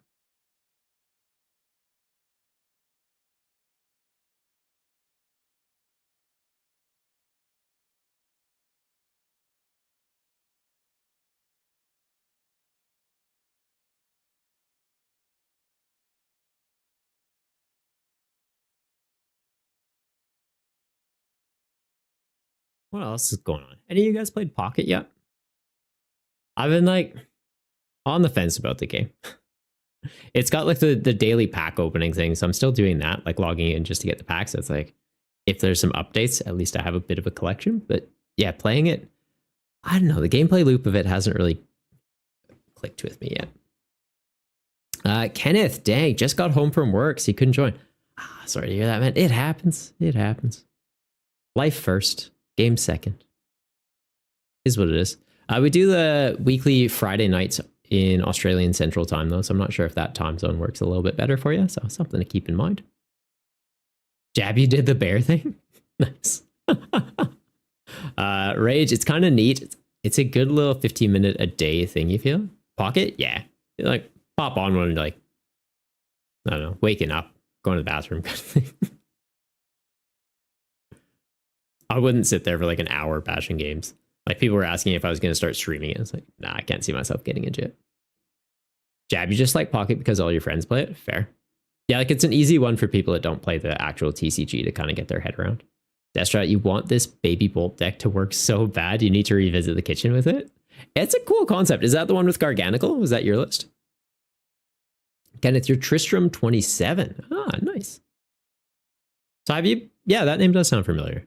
You've come out before for the tournaments, yeah? I think it's a little simple, to be honest. Agree, one game a day is enough. Yeah. You kind of just like dip your toes in.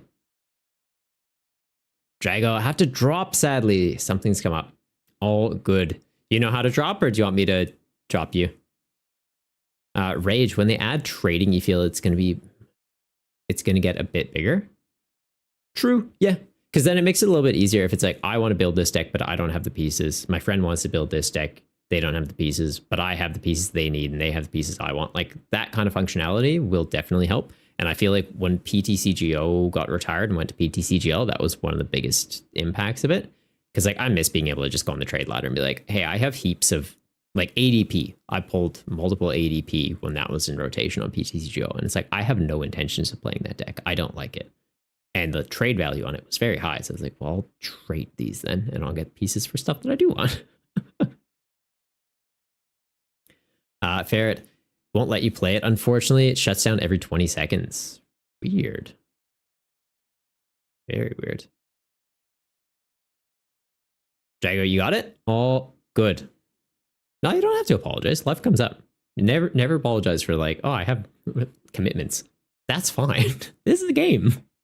It should be fun, right? So if it gets to the point where it's like you have to choose one thing, the thing that is important 100% should be it. The games, there'll always be other games. We do this every Friday night, so there'll be other times. If this time zone works for you though, this one is just monthly, but there's always people looking for games in the Discord as well. So never feel like you're missing out. You should be able to find matches.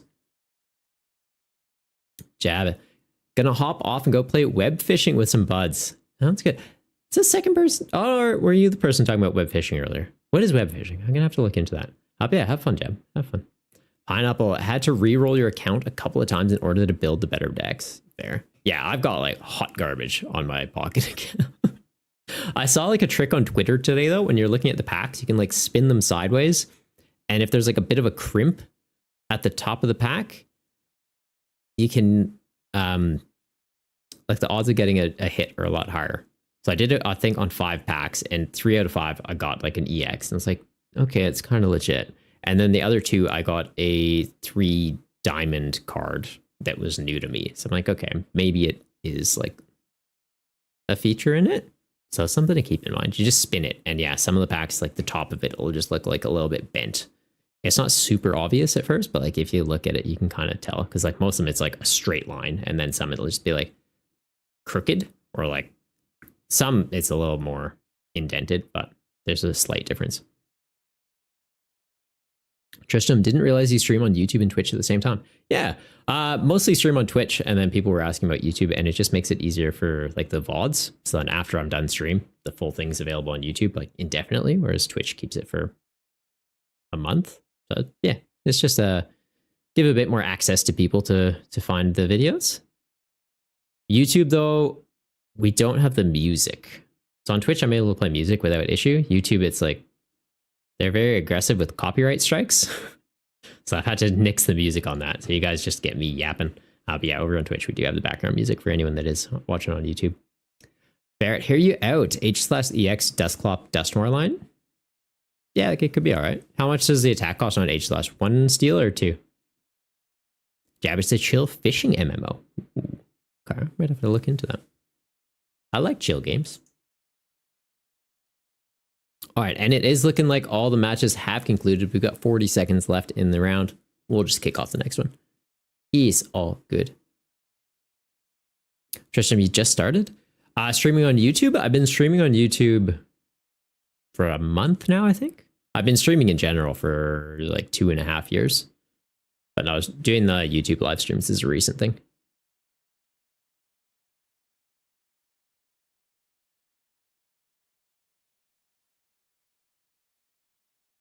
All right, we have had another player drop. So yeah, now down to just 8 tables, 16 people total. And we're going to see who's making the top 8.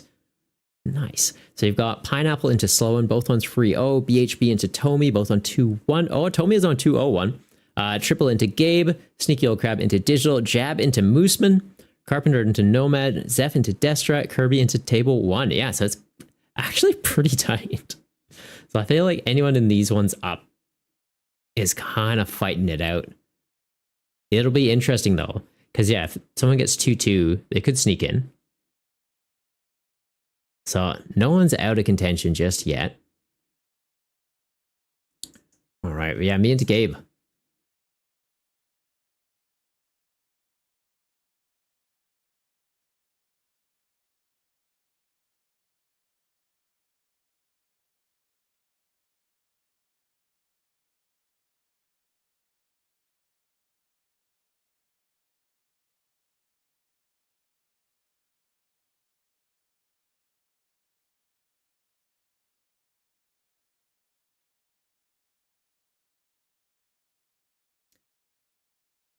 Yeah, so I've been doing it for a bit. I don't know. Feel semi-competent at it. I'd give myself a solid 4 out of 10 for streaming. Fair for the first attack, 1 for the first attack, 2 for the second attack. The first attack is the important one, though, right? That's like scaling up damage.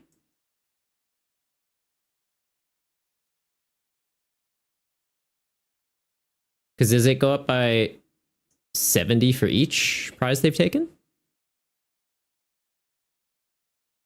Does 220 for the second attack, so for 2 energy, not bad. Slap a double energy A spec on it, pop Dustmar, knock out anything with 350 or lower HP.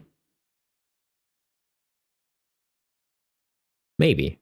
I'll look into it. Milky, sorry for disappearing. No, you don't, man, you guys don't have to apologize for disappearing. Never feel any need to apologize. This is a stream, it's just for fun. Like, there's no apologies. If you guys have time to hang out, you have time to hang out. If life comes up, life comes up. I understand.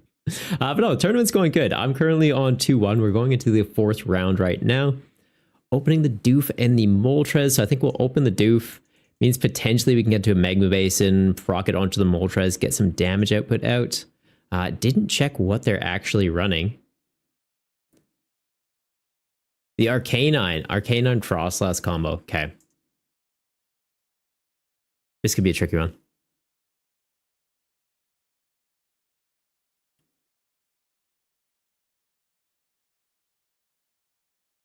Open that.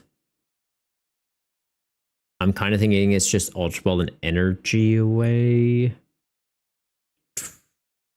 Like, Mela's not getting used this first turn. Ditch that, ditch that. We save Morty, we save Lana. Lana can get that back in a pinch.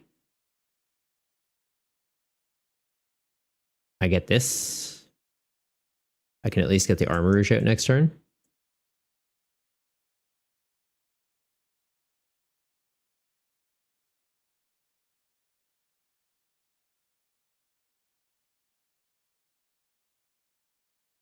Let's do that pass. I don't know, like, it's not a great opening hand.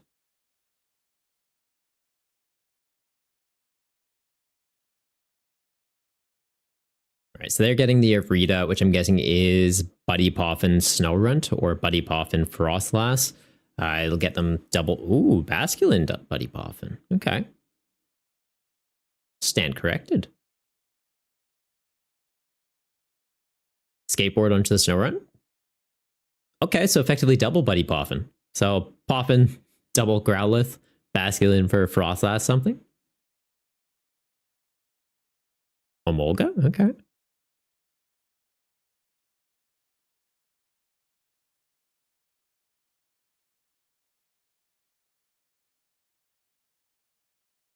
No damage counters yet on their board, so I don't need to be concerned about the Arcanine just yet. They would be able to take out my Doof without any damage counters, though, because I think it does a base of 30. So with weakness, they get there. Do we just Morty this away? I feel like we could just Morty this away.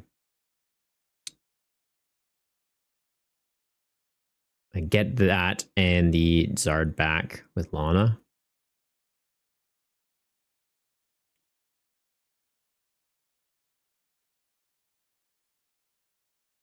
I feel like we check the cape on here. Maybe not yet. No, for right now, we'll just hold.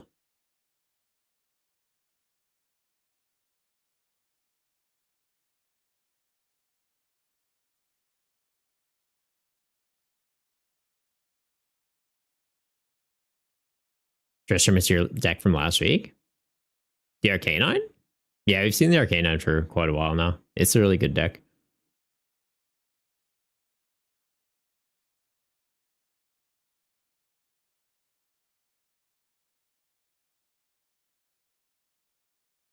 Rotation's going to be interesting for this format because there is a lot of stuff on the way out.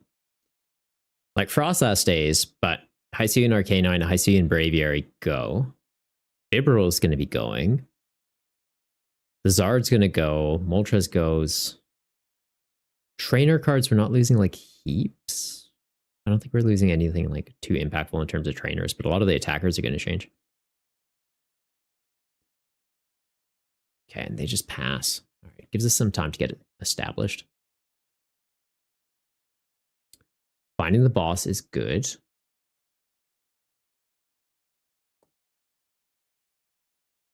I feel like we just go Arven here, though.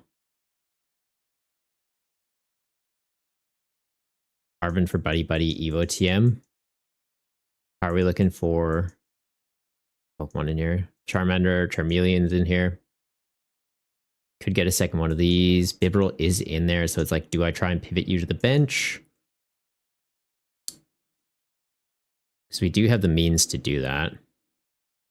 And it's like Chuck Moltres in the active.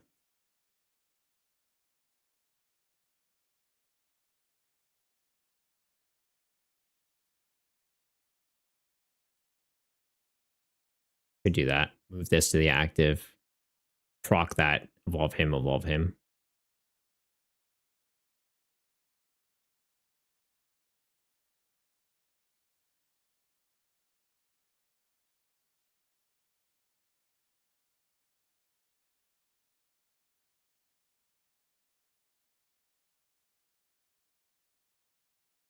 Okay.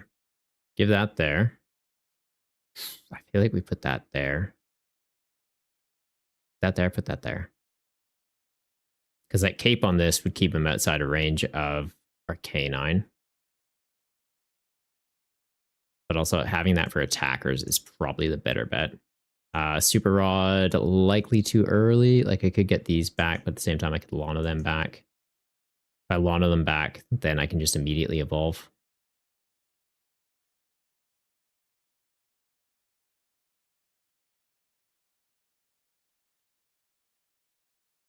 All right, I think we're in a pretty good spot.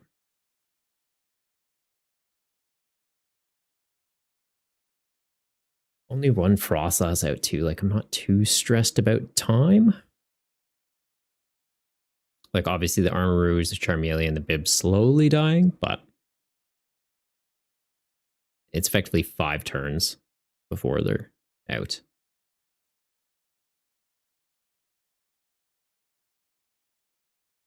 And at some point I can just get into a Moltres, take out the Frostlass off their board.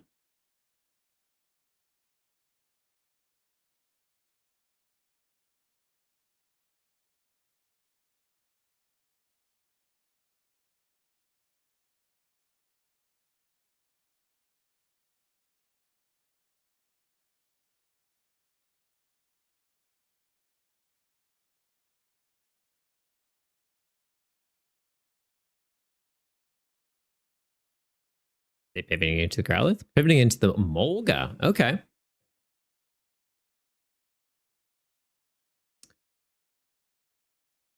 So the Arcanines will just always be online.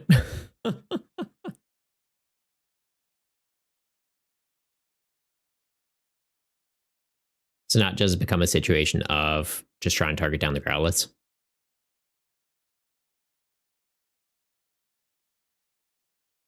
He's going to get a very quick expiry date here, though. Moltres being online, though, is nice.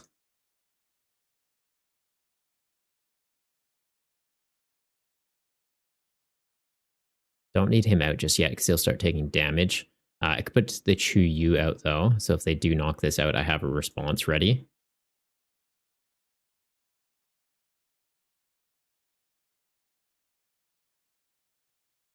Check a cape on it. Make it a big bulky fish. Or do we check a cape on something I'm concerned about being KO'd by Monkey Dory? Like I could put it on this. Feel like for right now we just hold though. Yeah, we get the KO into the Emolga.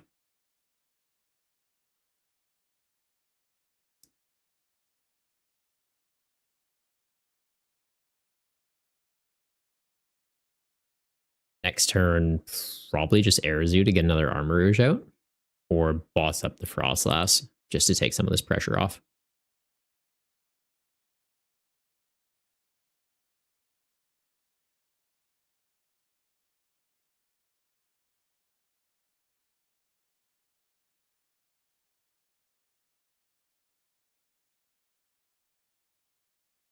All right, so they are finding the Arcanine.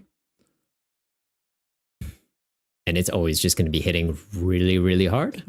So I think we do go for the boss into the Frostlass and just accept Arcanine's going to be hitting us.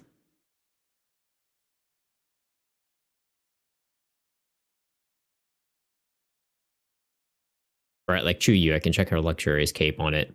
He can tank a hit from Arcanine.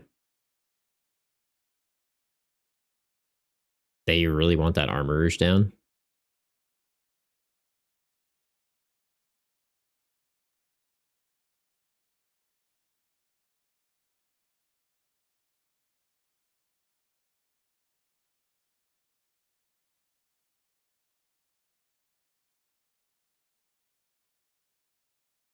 We got to deal with this. It is getting problematic. We'll get him out just as a big attacker. Can tank hits from him.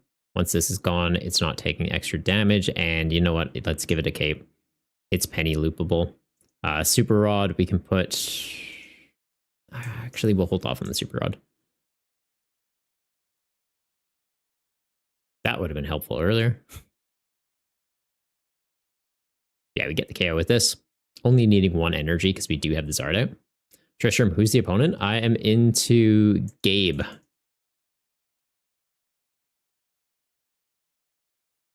Pineapple, when you get a chance, do you mind checking the judge call at table 1? We both want to ID. That's fine. If it goes to time, it's a tie. So that's fine. No stress, guys.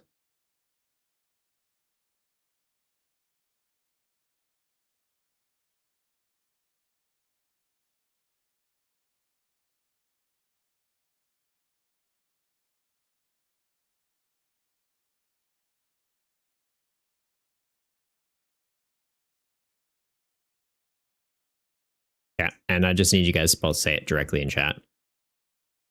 It looks like you have played a game, though. Someone's saying the game was intense.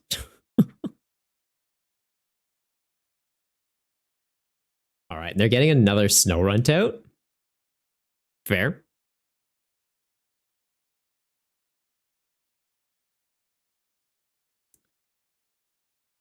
Okay. I think our biggest concern right now would be Devo TM plays. Fish getting taken out. Fair enough. We'll check Entei in the active. Hang on, did he lost vacuum my... Oh, look away, you vacuumed my cape. You cheeky bugger. Do we Arazu here? Rotting back in the Chuyu is not a bad shout just because it is an easy attacker. Arazu to get more of these out, also pretty safe call. But at the same time, I could research and just hope to get into it.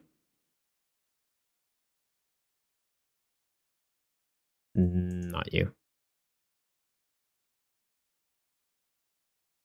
Like, losing the Mela is not great. Losing these, like, they're not doing a lot for me is the thing.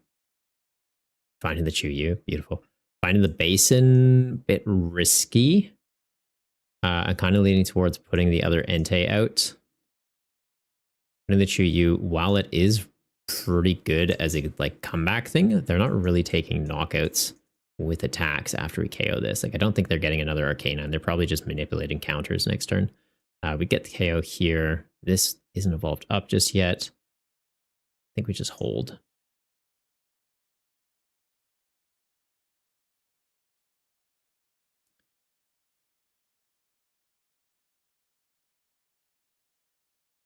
Yeah, they go Growlithe in the active. Monkey Dory can move counters off the Growlithe. It can't move counters off itself, or they won't get the additional effect from their Arcanine.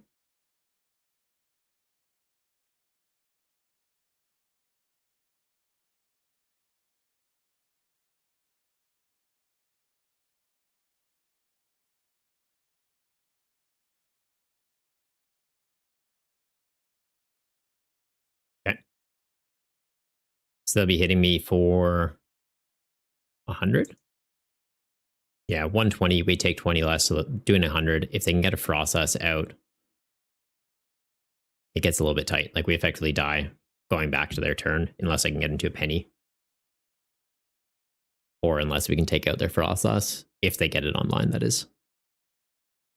Theoretically, we just tank this hit. Okay.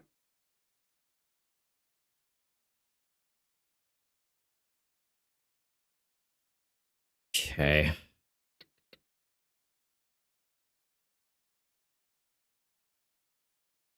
feel like this likely goes.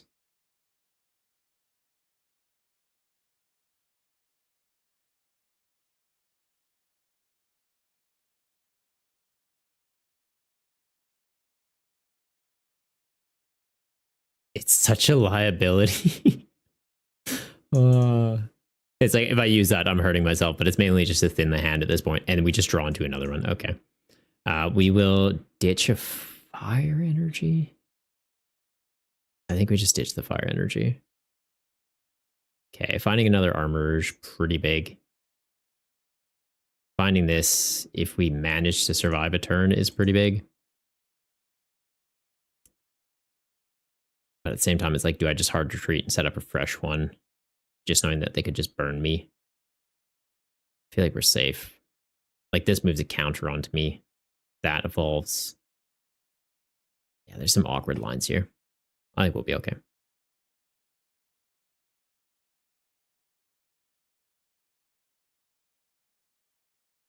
Yeah, I need to be able to deal with that Monkey Dory.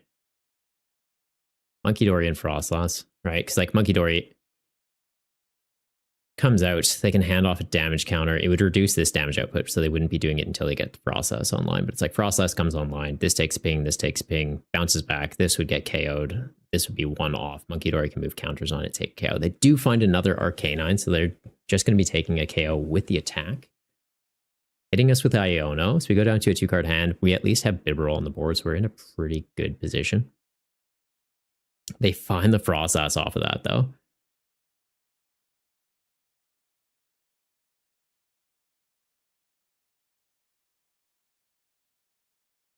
And they have another Iono ready for next turn.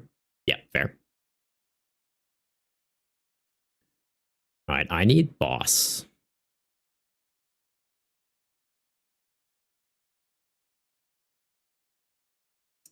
Right, I need to take that out, or I think it's going to very quickly be game.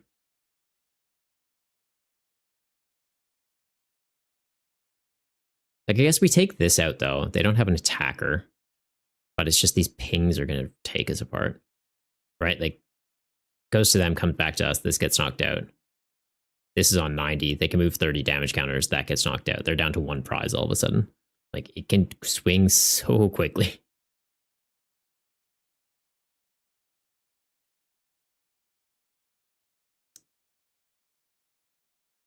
Potentially bench this, just in case they try and deal with that.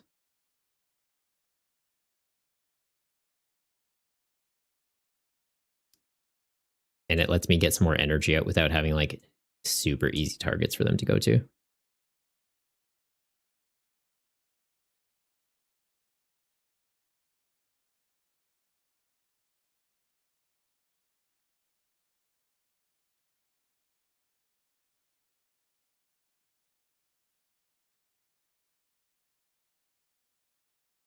It's annoying that this is going to get knocked out, though.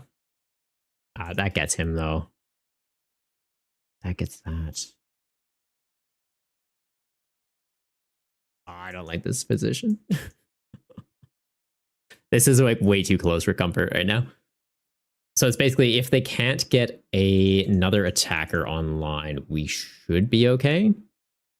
But if they have Devo TM, it's game. If they have another way to get an attacker quickly set up, like if they're running the Basque Legion, I don't think they are because they're not running.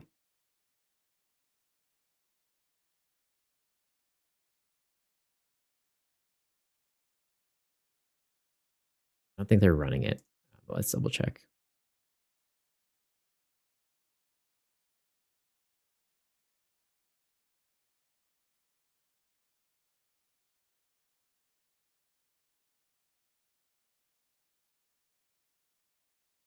Okay. Buddy Buddy fails. Which I take it means no more Growlithes. Great Ball fails. Okay. Ionoing me to 1. Not great. Because Bibral's about to die. Armor's about to die.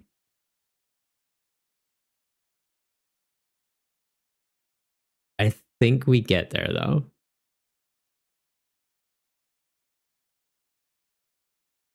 All right, they've already used Monkey Dory. I think it's one of those things of like, we just squeak by with the win.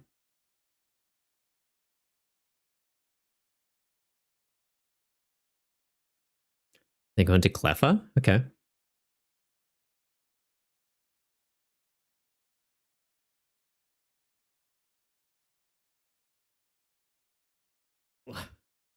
Yeah, that was way too close.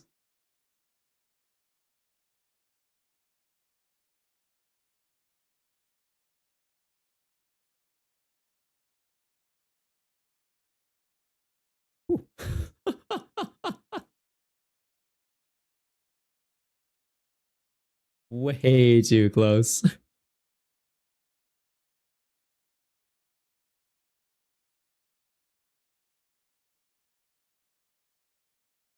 All right. But yeah, that puts me on 3-1, so we should be safe getting into the top 8. What's going on in chat? Milky, you'd probably be screaming in agony too if you still played, especially for this format. Your crutch draw engine for pretty much every deck is Bibarel, preferably with Squobit. Yeah, Bibarel is really good. Like, we are getting Quavel that kind of fixes that. We've also got Reveroom. Like, there's other draw support Pokemon we can be slotting in the format, but it definitely makes it a little bit tougher. Bibarel is just such an easy card to slot into basically any deck. Just like, I want to draw cards. Have this. Okay, I will. All right, and looking at the matches, we've got Kirby into table 1. Did neither of them check in?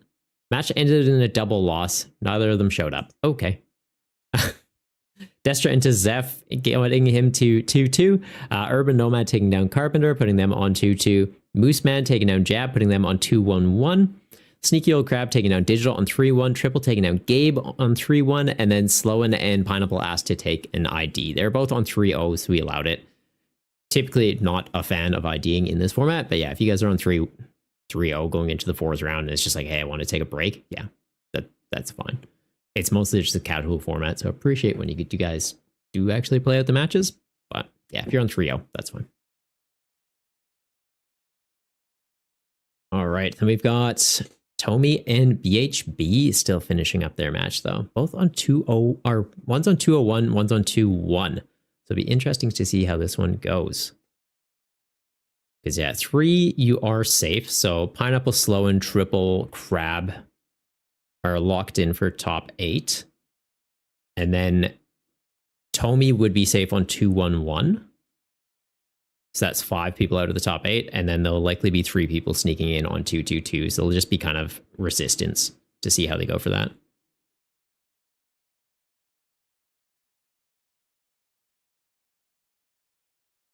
Whoa. Also, how are we going on that giveaway? Let's check the timer. Got 5 people entered in it. We will open it back up just for a couple of minutes, just till this match concludes. So if anyone wants to sneak in, there is 25 code cards up for grabs. Genuinely thinking we just stop doing these, to be honest. It doesn't seem like people are super interested in them. Like, we do them, and then, yeah, like less than 10 people sign up. Like, oh, it's fine. Maybe we just axe them. But yeah, Destra's in, Jab's in, King Red Slime's in, Drago's in, and Zephyr is in. So if anyone else wants to join the raffle, exclamation raffle, free to enter. Just make sure you're following the channel. And yeah, that's pretty much it. Ferret, we also have Beautifly. That's true. That is true. The best draw engine, after all, you go Mew EX, Squobit in some decks. True. For this format, though, obviously no Mew EX. Milky, you'd rather use Cleffa than Quaquavel at that point. Easier to set up, which is the main reason why you use Bibs. True. It's just Quaquavel, obviously, you can use throughout the match. Cleffa's kind of locked into you're ending your turn with it. So it's just one of those things that's like, if you're running rare candies, maybe slot in a 1-1 line. I'm not saying it's going to be good, but the option is there. I'm hoping we do get something similar to Bibarel reprinted soon. But I think the closest would be Yeah, Quaquaval or Rev Room being a stage 1. But obviously Rev Room would be for like a high energy count decks that can afford to be discarding it. Magma Basin rotating, Dark Patch rotating. There's not a lot of decks that can really be affording to discard energy though.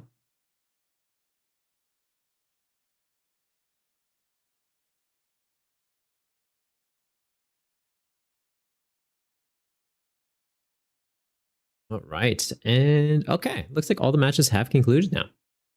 So we've got Tomy taking down BHB, putting them on 301. So they'll be Slow and Pineapple, Tomy, Triple, Crab, all locked in for the top 8. And let's find out who else is making the cut.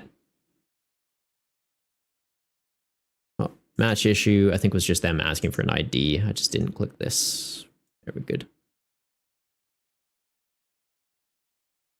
Close that out.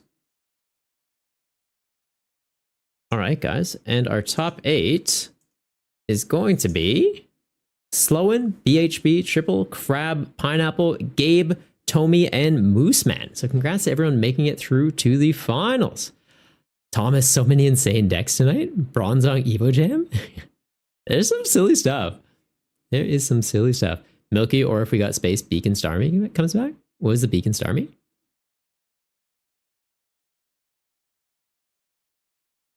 Milky getting in on the raffle. Cheers, man.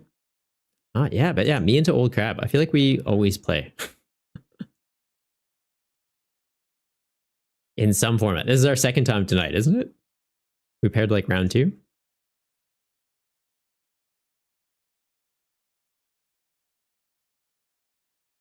PTCGL is taking its time to think.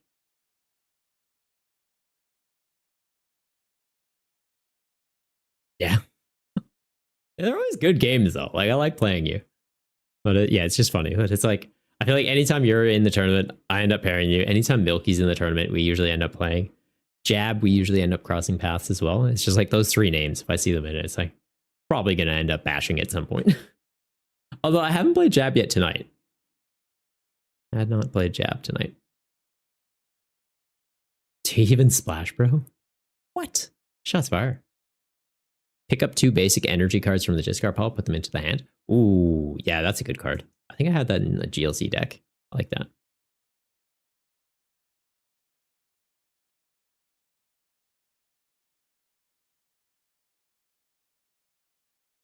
All right, we're starting it off. Hopefully with a slightly more established board than the previous games. I'll take it.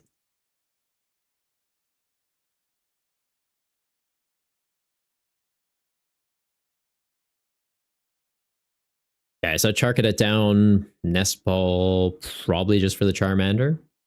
See where we go from there.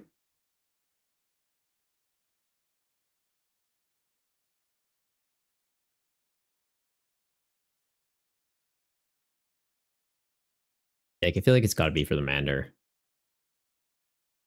Start getting it out. Doof would be good, but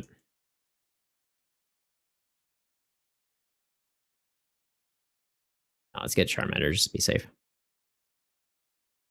Attach pass. We could start doing this. Just to thin a little bit. We've got the attachment for next turn. We've got energy in the bin. Theoretically, we could go Magma Basin onto the bench, get into Armorers, push it up to the ante, get an attack off next turn. Odds of getting into that, very low. I'd basically have to top deck a research and then Hail Mary play. Play we'll be going for is likely Arvin, Buddy Buddy Puff, and Evo TM. Which I should have double checked Evo TM was in the list when I was using the Nest Ball. Tunnel vision. Barrett, you like Bacon Starmie? Like Bacon Wrap Scallops, but Bacon Wrap Starmie? Basically a mini superior energy retrieval, but on board. So like energy retrieval. You do have to discard a card from your hand, and if you discard an energy, you can't pick it up. Semantics, you say? Evo TM is prized.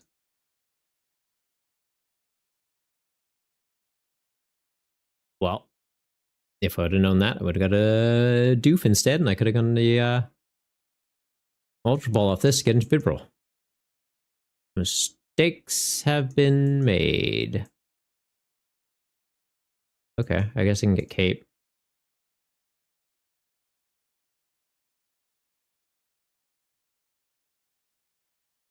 It's like, or that, we get Ultra Ball, get into this.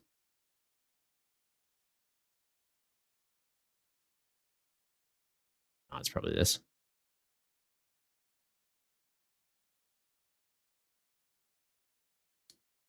Another Char Cadet's probably the safe call.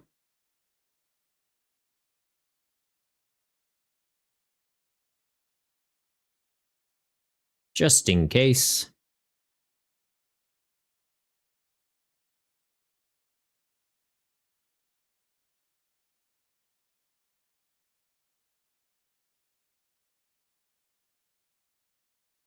Yeah, that Storm is pretty cool. That Storm is pretty cool. I definitely ran that in GLC. It's just been a bit since I played it. Ferret, now you gotta eat the Tauros meat. Oh. Ferret, no. Alright, so they're going Airzu. We are seeing a Gengar come out. It's one of those situations of, do they have Ultra Ball, get Gengar in the bin, rare candy into the Aggron, damage pump off of the Gengar, take a big knockout into Entei already? Because if they do, that's terrifying. Further Vessel away the Gengar, that works too. Lunatone popping up in the chat. Nice. All right, Evoteum onto the Aeron. So they can get the Lairon fully evolved. They can get the benched Aeron evolved into a Lairon, and then Rare Candy, the active one, up theoretically, or just pivot it out into one of the guys off the bench. No, not opting to evolve the other Aeron. Okay. I've got to deal with you. How much am I hitting? 240. We have boss. Perfect. I feel like we check a cape on here.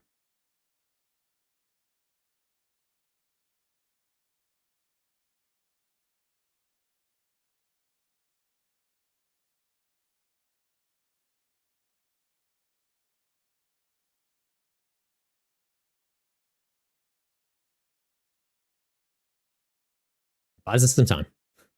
Unless they've got rare candy. But the fact that they promoted the Aeron that doesn't have energy, I don't think they have rare candy.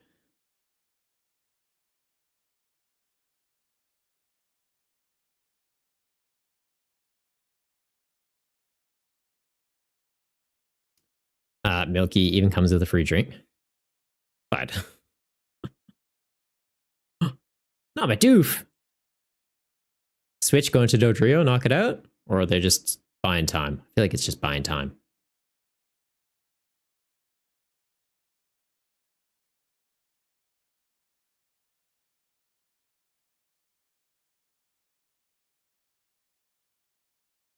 You all know my Lodic. No, I'm not even going to respond to that. All right, we're finding the Armor Rouge finally. I feel like we check it on this one so that it's not just like a defined target.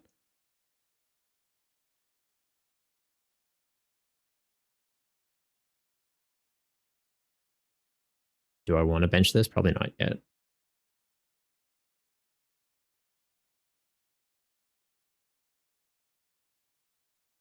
Another Armor Rouge. Let's go.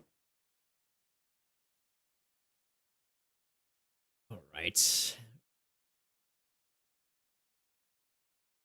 They effectively need 5 damage guys on their board right now, right? We have 250 with the ability.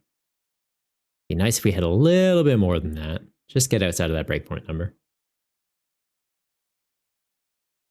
They do have the rare candy though. Okay, so the Aggron can be doing some damage. Getting up to 100 now. Okay.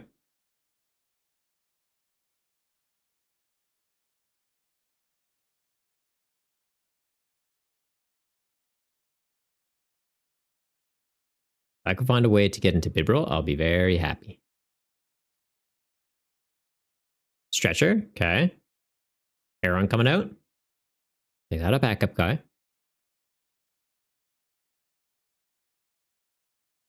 Milky, what Pokemon?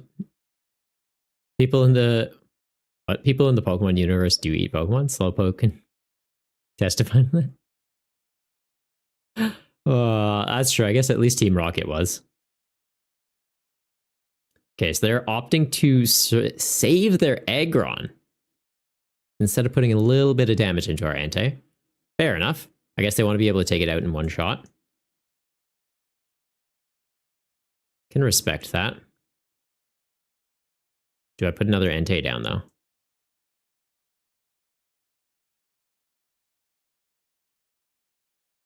Yeah, let's check another one down.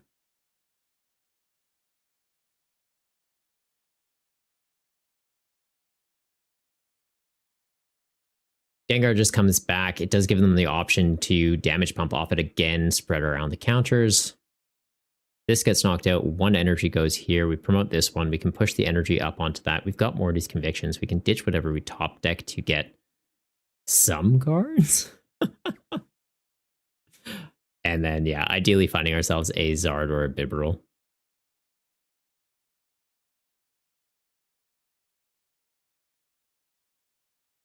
Okay, they'll be doing 200 minus 20. They'll be doing 180 with Aggron right now. They can get one more guy on their board. They'll get the KO. Well, one more guy on their board and damage pump. It looks like they missed it. Okay.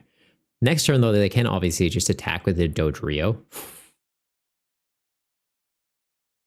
That's actually a tough call, because it's like I could Ultra Ball to get the Bibarel. I feel like we Ultra Ball to get the Bibarel, because it's what? Morty, sack an Ultra Ball to draw 3 and hope to find a thing? Or do this, get a guaranteed piece. Losing the rare candy, obviously less than ideal, but getting a draw engine, very ideal. Like a repeatable draw engine, very good. And we end up finding these pieces anyways. Would have been great if I could have rare candied into this, though, because then I would have been able to hard retreat, attach for turn, and just attacked with this. Like, this is going to get KO'd by that. They'll catch up in the prize race. But we can keep some energy in play at least. Super Rod too early. Just attack with this.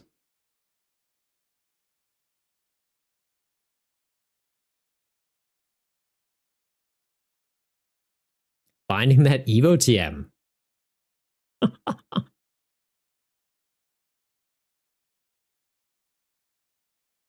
Ferret, like that one show, Dungeon Meshi?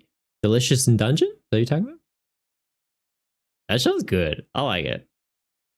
Netflix was doing like weekly episodes and then it stopped. So I'm guessing they're just taking a bit of a break. I hope it comes back. As weird as it was pretty entertaining. Like my partner and I would watch it every Friday before stream. Okay, so Dodrio takes a knockout, getting them 2 prizes. Might be enough to get them back into it. And then it's, yeah, one of those situations of I need to try and deal with that. We'll check the Entei into the active. Obviously, a bit of a hefty retreat cost, but is what it is. Finding the Chu-Yu. Not a bad backup attacker to be able to go into. I'm going to check this down just to thin the hand. Super Rod, likely just putting the energy and the Entei back in.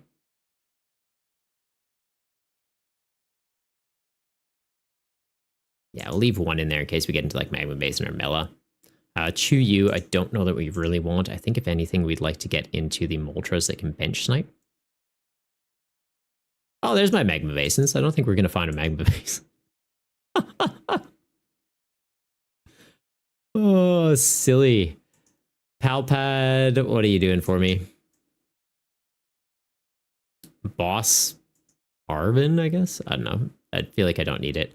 We will Earthen Vessel this way, though. We'll hang on to the Chu-Yu. Just an easy backup attacker to charge up. Gets our attacker online. And then, yeah, I feel like we just check this on the board.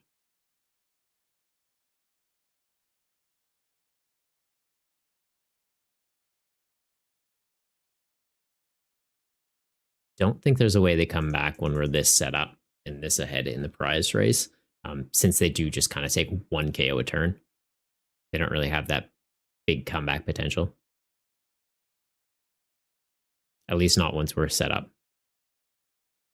Okay. Entei gets knocked out, Chu-Yu into the active, attach for turn, knock it out.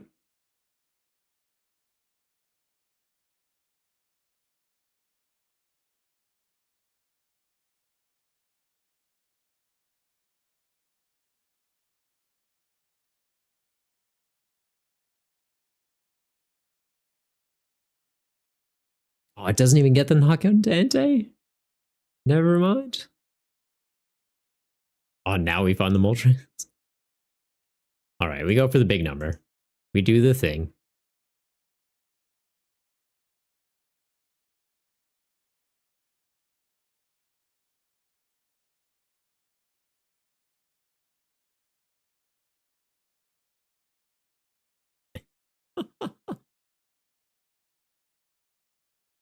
I like the firebox. It's good.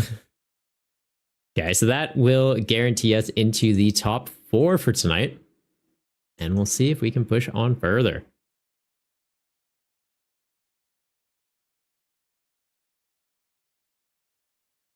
All right. Yeah, I like this list. Good game, Grab. Good game. Yeah, it kind of just got to the point where I'm like, I have multiple guys set up. I don't think you come back from this one. But there's definitely some pretty scary turns in there. I'm like, I don't get what I need here. And he has rare candy. It's very quickly going to swing. Like opening hand, I had the Arven, went Arven, grab Buddy Buddy Poppin, go to grab Evo TM. I'm like, it's not here. Funniest part is you started this with Bacon Star Meat. Now it's to you to make it a reality. I suppose so, yeah.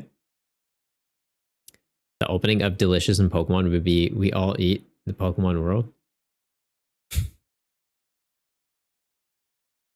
an odd thought process to be going down, man. Crab, you think take out the ghost and put Onyx back in? More consistency and scary. Did you not have Onyx in it? I thought you had Onyx in your list still. Oh, you just have a 1/1 Onyx Steelix line? Fair. I like the idea of the Gengar because you do have the potential for those burst turns where it's like Gengar down, damage pump off it. But yeah, like 2 Gengar, maybe it's not as necessary. Like you could cut 1 to have double Onyx and then cut 1 of something else to bring the Steelix back. 1/1, not 3/2. Yeah. And like the fact that Steelix in itself is also just a solid attacker. Like 1 energy, 130, set up your board.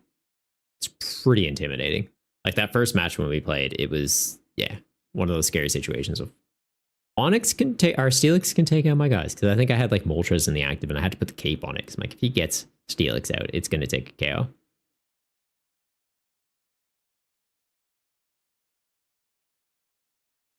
Had the second one in your hand the whole game, couldn't get rid of it. Yeah, I don't know that you need 2 on the bench ever, but it's one of those things of like consistently being able to get into it, pump off it, you're good. Tiago, deck list. So you can check out the Limitless tournament and just grab the list from there. It's all open deck lists. We're playing the budget build battle tournament right now. So if you type !3B tourney, it'll, oh, you're on YouTube. There should be a link in the description to the Limitless page for it. Milky, you gonna head off now? Feeling pretty tired. Yeah, it's fair. What time is it for you, Milky? Because that's like, I'm trying to find the optimal time to run these tournaments for North American. It's like, I'm running it so it starts at 11 a.m. for me, because it's like I still get a bit of a sleep in. I can get stuff done before hopping on stream. But yeah, if it works to get it like a little bit earlier, maybe we try and do that. What are we playing into? Bronzong? Okay. Entei.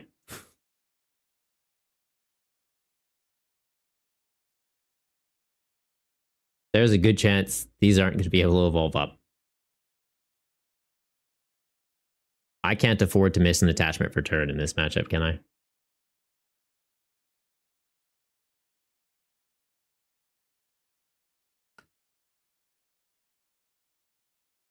Might be sack that. Just start getting the attachments. Because at least we're taking 20 less. He does, I think, 30 damage. He's only doing 10 into us. So Entei's kind of fine. To a degree, I almost could have just set up Entei. 1051 for you. Okay, that's not too bad then. Have a good night, Milky.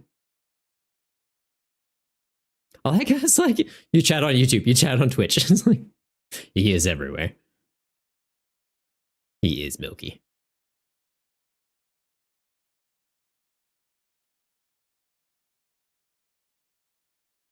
Oh, also, we didn't pick a winner for the raffle.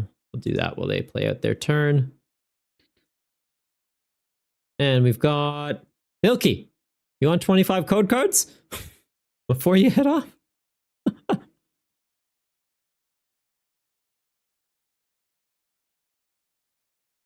course he ends up winning.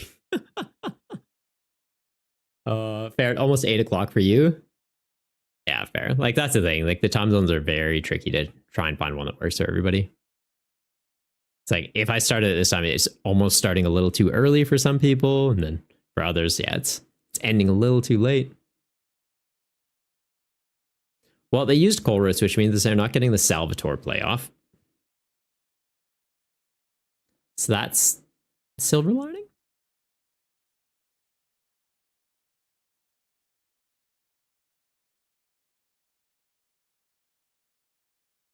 Okay, that's big.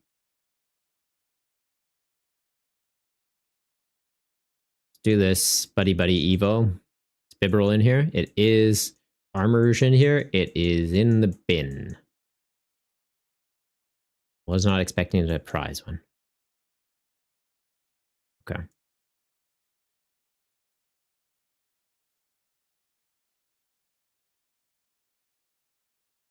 Do I just go for the rare candy then?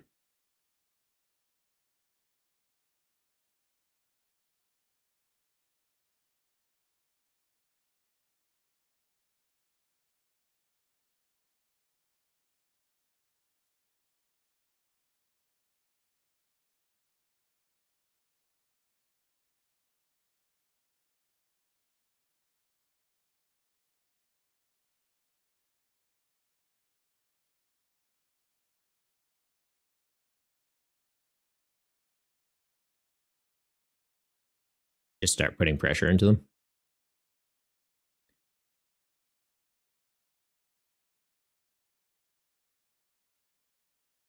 Double EXP share.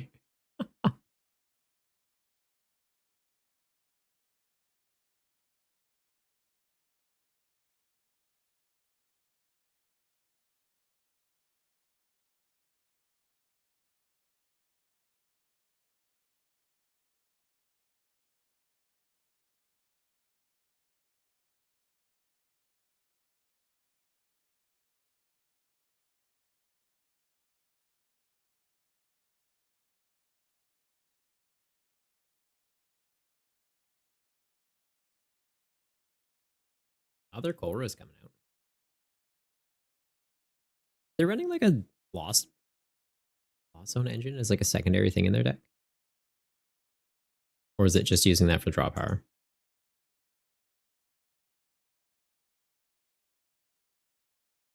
Like, I don't have to be concerned about Sableye, do I? Dust Noir, Bronzong, Iron Boulder, Monkey Dory, Manaphy. Okay, that's fine. Psychic and Luminous Energy is the attack cost. That's fine. You don't have the same number of cards in your hands as your opponent. The attack does nothing. Okay. Well, I can't let that live. But I also don't have enough energy out to take a KO into him.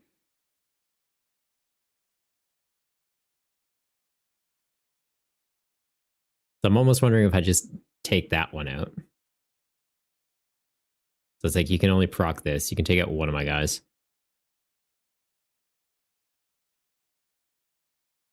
I'll just ditch one of these.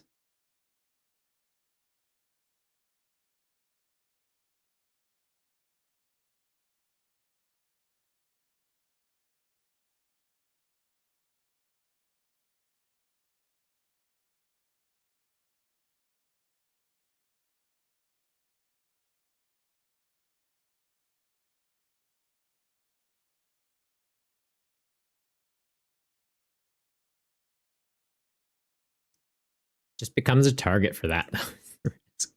Yeah, we'll check that on there, I guess. Artisan, we don't really need or want anything. Theoretically, that. I feel like it's the Char Cadet.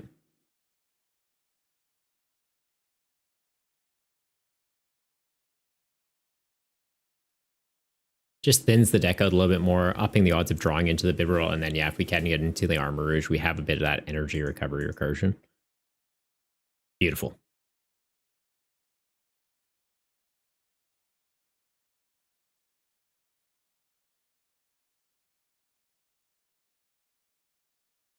Does the B in Triple B stand for Baconator? Best Baconators, buddy. You found it out. Somebody finally cracked the code. I was wondering when it was going to happen.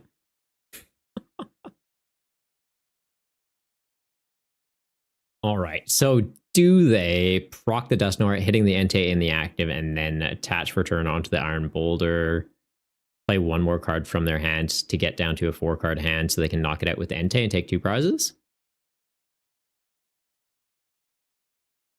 They could.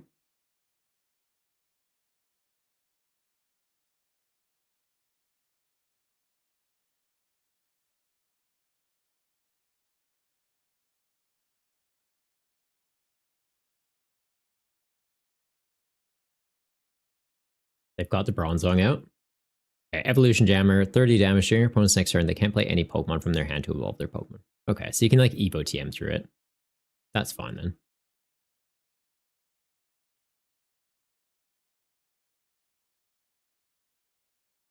They're not going for a Dusclops here, are they?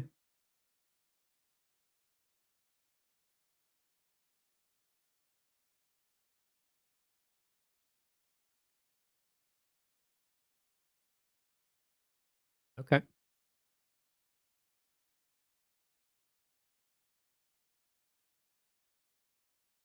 Oh, the Iono. Oh, that's a bit of a pain in the ass. Respect it.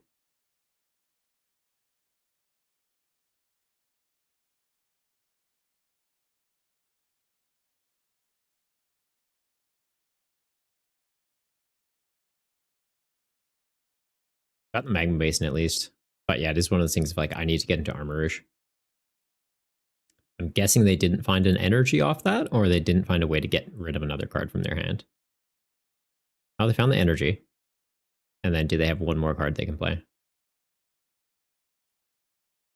I guess 2. No, 1. Yeah, so they knock out the Dusknoir, hit the Entei. They're not taking a prize yet.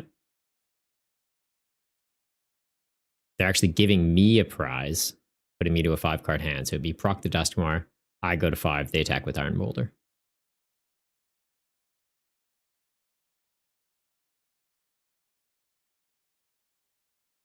I'm hoping they're not lurking in the stream. I feel like that was the obvious play, but the timing of that was definitely interesting. All right, getting the attack off with the Iron Boulder. Fair. We get to move one of these energy onto the Entei. Move up the Chuyu into the active spot. 1 energy onto that. We'll get a knockout into them.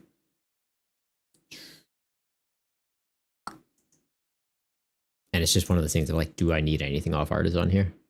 I don't mind the idea of grabbing the Moltres.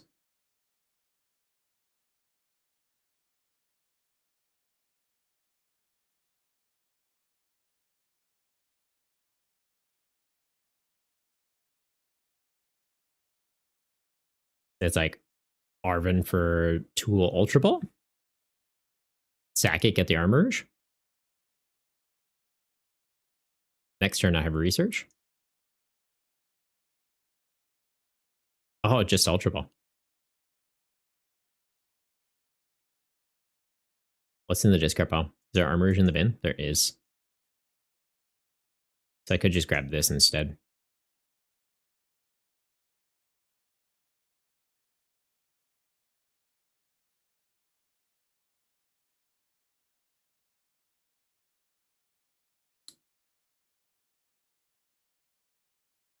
By base into.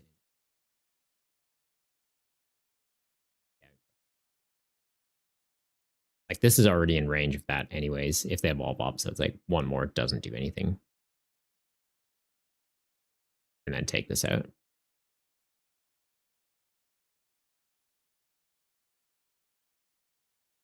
Feel like we should be effectively in a checkmate position. If they knock out another Dusknoir, we go down to 1 prize remaining. I just need to knock out the active Bronzong. which is just hard retreat into Entei or hard retreat into Moltres, move energy up to it, snipe something. Should be good.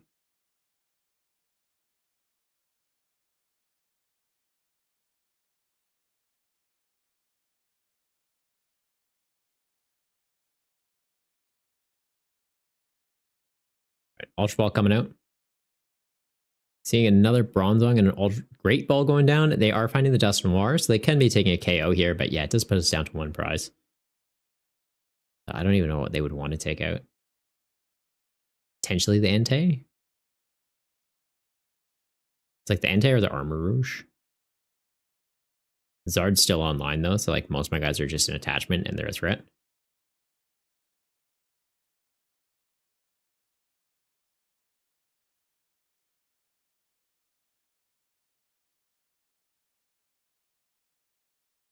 Yeah, they're taking out the Entei.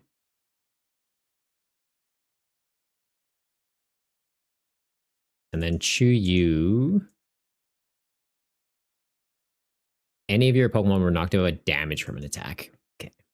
So the Dusknoir doesn't trigger him. Iono to 1. Oh. Alright. Complicates things. This can only hit the bench, yeah? One of their bench Pokemon, yeah.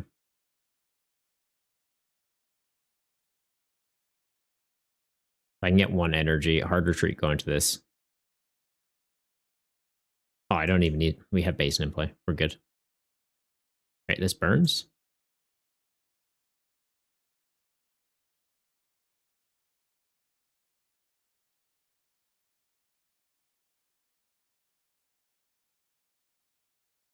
Put that away. So we hit him for 90 between turns. Yeah. Good game.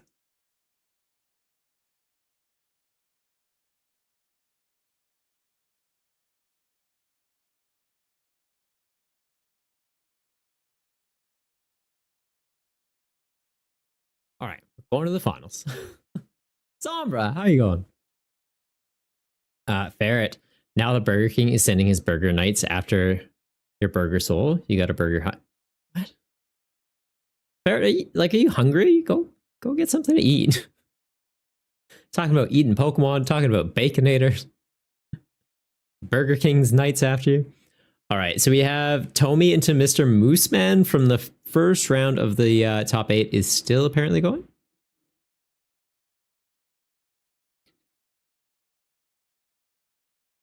And then, yeah, Gabe has to play one of them, and I'm waiting for that whole bracket to resolve. Cool. Sneaky Crab, GG. That was a good game. Interesting build. Very interesting build. Sombra's on a 5-stream watch streak? Jesus. Are we like buddies, Sombra? You're always coming to hang out. I appreciate it. I appreciate you. Good stuff, Sombra. Good stuff. Yeah, I don't know. Like, does someone just want to bash a game while we wait? Gotta wait for 2 other games to conclude still. I didn't feel like I was like zooming. I guess we were going pretty quick. So yeah, what time did we start our first match? 1:04. Okay, so it's been 32 minutes to conclude 2 games. Okay, I guess that was a little speedy. These guys, 1:04 also started. They just concluded. Cool. So into our next match is going to be Tomy versus Gabe. Nice. All right, and then I'll be playing Tomy or Gabe. I'm not if either of you is able to stream. If you're in the chat right now and are able to like stream it in the Discord, let me know. Always happy to do some commentary on it. Ferret, it's the curse of the Italians. Don't worry about you. Oh, okay. I didn't realize Italians love burgers so much. Yeah, it seems like a very Italian food. Burgers and nachos are kind of like their go-to dishes, right? Yeah. And what's that other one they really like? Clam chowder? I feel like, yeah, Italians love clam chowder. The mustard? Yeah, it's Movember. Have you not seen my Movember page? I've got to update my picture on it. I still have the picture from last year. Well, like the logo is going to stay the same. I really like that logo I made. But I'll show you guys. Yeah, I've got the Gotta Stash 'em All Movember campaign that I run. So I've already donated $100 from myself. And then any proceeds earned through Twitch or YouTube, I'll be donating into this as well. So like probably just every 2 weeks or so, see where we're at for earnings and then be like, okay, put that into this as well. Just so it doesn't get too confusing. But if you guys do want to donate directly, just look up Gotta Stash 'em All. We do even have like the QR code here. So if you want to scan that and like chip in a couple bucks, always appreciated. All funds are going towards raising funds and awareness for men's health, both physical and mental, because it's one of those things, guys, as much as I like us, we're bad at talking about health. And I can attest to that. I don't go to the doctor very often. But yeah, it is one of those things that like, as we age, there's things we need to be watching out for, like prostate cancer. Also, just like mental health it's a dangerous thing. I feel like a lot of us don't like talking about our feelings. And then you get caught up in these situations where you've got some pretty dark thoughts. It's like, hey, just have a conversation. And it doesn't need to be as bad as you think it is. Like you get the kind of like, I don't know, your own little internal monologue. And it's like, no, just have a chat. Debrief. You'll be okay. Or seek out professional help if you are genuinely in a situation where you're considering doing something less than ideal, let's say. One of those things you can't come back from. Ferret, it's all true. You love your clam chowder. I know. Italians love clam chowder. Clam chowder and greasy food. Nachos, clam chowder. Very Italian dishes. Yeah. But so if you do need any help, there is also on here just a lot of links to men's health. So it talks about like testicular cancer, prostate cancer, mental health, and suicide prevention. It's like those things that we're not overly comfortable having the discussions, and it is awkward for me talking about it too. So trying to put myself in front of the camera and talk about it, it's a bit odd. Barrett, what is this doctor he's being? Well, it's even like work. I don't take sick days from work. I think the first time I took a sick day was 2 weeks ago, and like I was literally just on my ass. Like it was one of those things like I wasn't feeling great. Went into work, picked up my laptop so I could work from home. My partner went into work, got sent home because it was like she was also sick, and it was just like, no, like if you have to be home, I should also. And like I was working from home. It was one of those things like, okay, let's go to the doctor, see what's up, and then they were like, you need to take 5 days off work, sleep, take these antibiotics, sleep this shit off. Like, okay. Thomas, you're streaming your match. Ah, cool. You're in the Discord? Are you Rodham V-Star? Is this you? You that dude? Let's see which one of these fits the screen. This looks pretty good to me. Beautiful. All right, so we're getting to see a Natu with Snorlax? Unfazed Fat, Snorlax. Ooh, I like that. Okay, so Natu, attach psychic energy from your hand to the Snorlax, drawn to 2 cards. They've got a pretty small hand here. Finding themselves a switch and a chorus off of that is pretty damn big, though. And it can get any energies. Like, yeah, they could grab the DTE. They can start attacking already. That's spicy. The festival grounds to remove the status condition? Huh. Like, I figured just medical energy or therapy energy or whatever it's called. But yeah, no, that gets the job done. Question is, do they play it now or do they hold off until next turn? Because like them being asleep going into the opponent's turn is whatever. But then like you play... Why is it doing 0? What? Oh. They use defensive stance. They hit heads last turn. They're invincible. That pepperoni is too powerful. Dang. Tough pup. All right, we are seeing a benched Arcanine coming out. We're seeing an active Arcanine coming out. No damage counters on their board yet, though. So the Arcanine is just doing the base 30 damage. Hitting for weakness, though, so it does get them up to 60.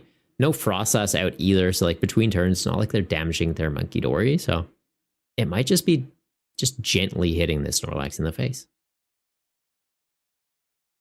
That is a sentence. Barrett, last time you were sick was like 2 years ago. Dang. You're paralyzed and your dog made sure you moved around. She's your doctor. Thomas, Festival Grounds is bugged where it won't wake you up if you play it later. Oh, is it? Weird. I thought it was like when it comes into play, yeah, if anything has energy attached, remove special conditions.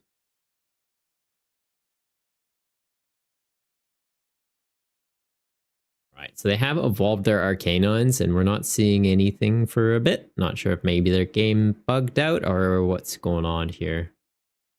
Timer's still going. All right, they are declaring the attack, just doing the 60 damage, hitting it for weakness. So Snorlax now, yeah, can just respawn back into them. Is there anything worth getting back from the discard pile? Just one Psychic Energy. All right, they're deciding to go for it. Okay. Getting some draw power off the Xatu with it.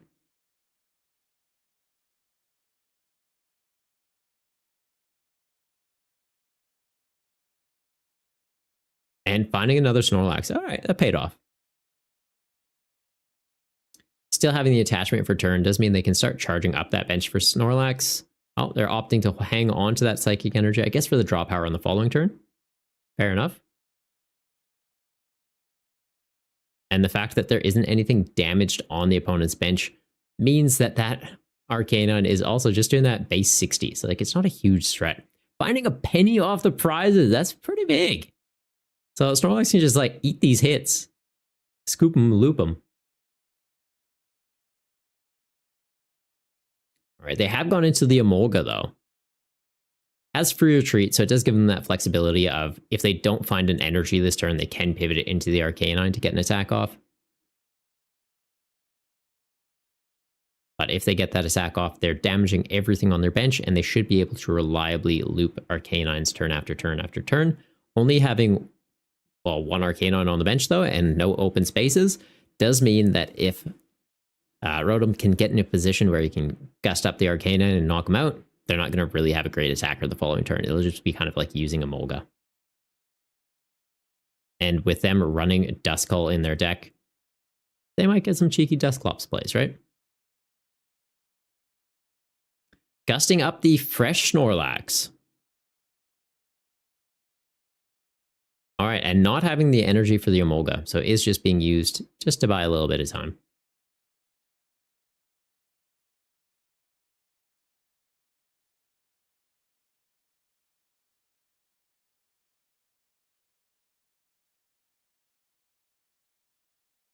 All right, they're going for the Poke Gear, finding themselves an Arven and Cypher Maniac off of that.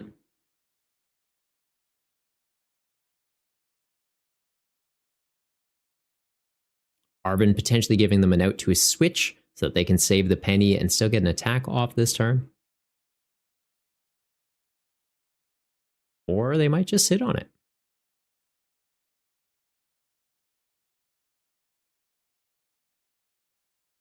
Going to use the penny? Okay.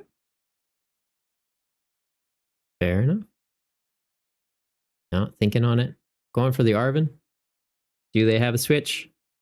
No switch.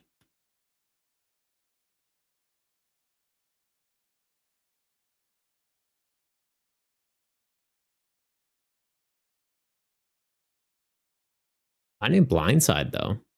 So potentially able to snipe something off the opponent's board, like taking out one of their Frostas or their Monkey Dories. Or just use it as discard fodder off the Earthen Vessel.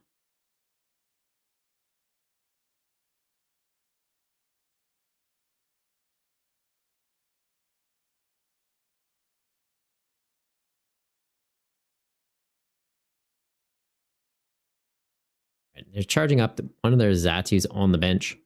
Still having that Vessel, so the next turn they can easily get into 2 Psychic Energies, rush an energy out to the board, have an attachment for turn. Theoretically, using the Xatu as an attacker with Blindside does give them some options. They're not locked into just attacking with Snorlax. Or they even just use the base attack on the Xatu. It does some decent damage into them. Double Monkey Dory on the board with Dark Energy attached though, so they can slowly just be picking apart their board. Putting 2 damage counters onto the bench Snorlax, likely putting the other 2 damage counters onto the Snorlax, and between turns it'll take another 2 from the Frostlass, and after the next turn it just gets knocked out by pings. Ooh. That's a bit scary.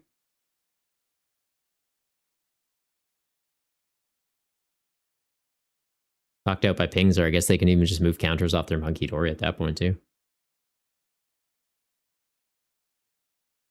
Having moved all the counters off their board, though, the Arcanine doesn't do the extra damage to take out their Snorlax.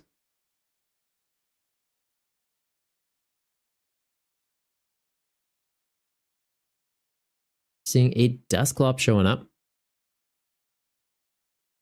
Bench Snorlax will get knocked out between turns, though. That's one of those things of, do they use the supporter here?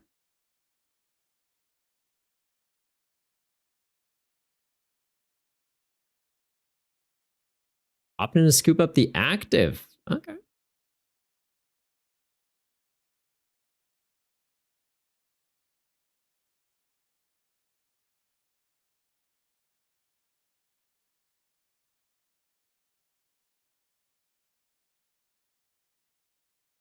They are attaching Blindside. Theoretically, just get it rid of get it out of their hand, or they're actually going to be declaring this attack.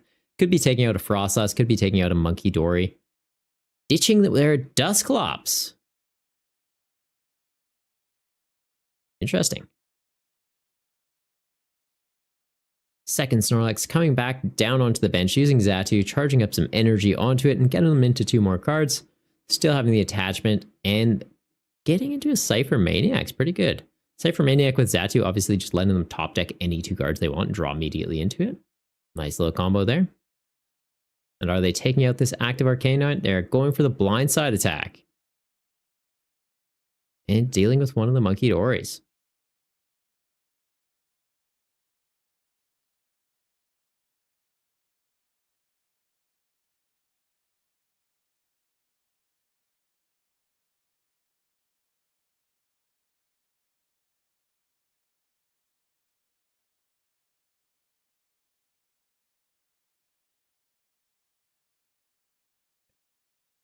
Looks like they're eyeing up that Duskull.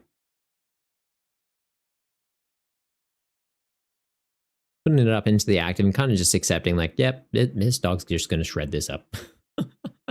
They do have the Snorlax ready on the bench, so after the Duskull gets knocked out, they can just go into Snorlax, deal with the Arcanine in the active. And the fact that one of the Monkey Dories is gone does mean that the damage counters from the Frostlass will slowly start piling up onto that Monkey Dory. They can only hand off so many. The Xatu looking like it's going to get KO'd, though, between turns just by the damage counters.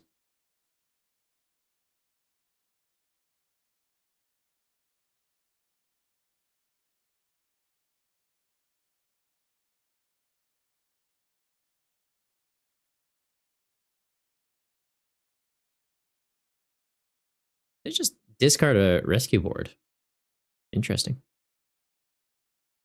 I think you keep it just to be safe, but check it on a Frostlass. Each their own. They did find a Buddy Pop and getting another Growlithe out, so they should have a backup attacker theoretically getting online. Just need to get into like a Lana or a Night Stretcher.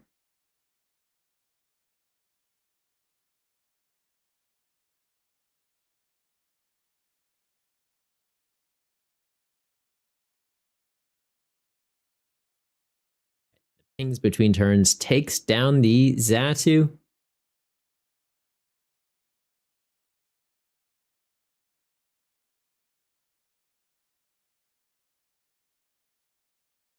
Top taking into a Klefki.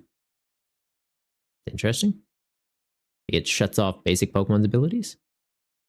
So it would shut down the Monkey Dory. Just chuck it in the active, I suppose.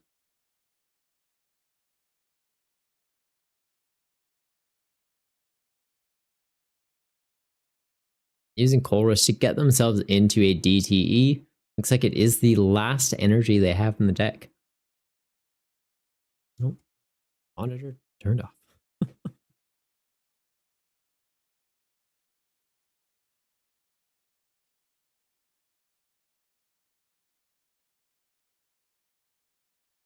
Right. They're going Town Store, grabbing an Evo TM.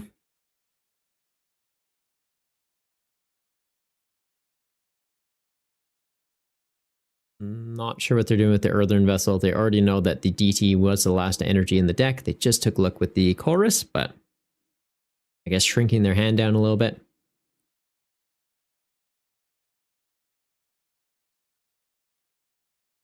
In case they get hit with an Iono, maybe?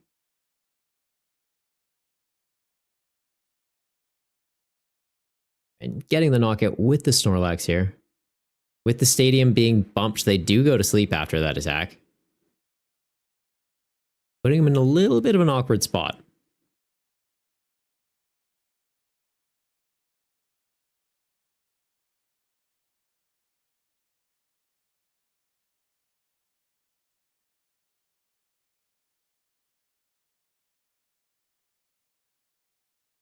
And the Klefki starting to take damage counters from the Frostlass. Monkey Dory theoretically putting 3 counters on it. Then between turns, it just gets knocked out by the Frostlass. All right. Growlithe and Double Arcanine going back into the list.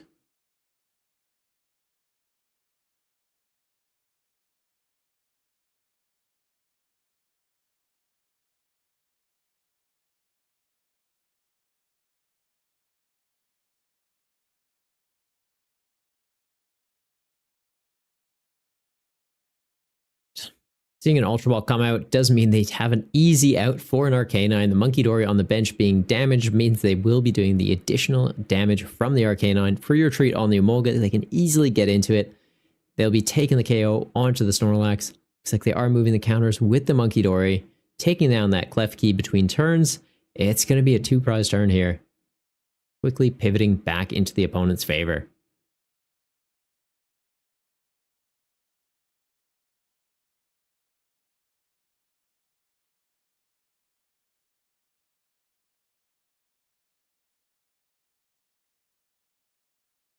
Now just the one Natu remains.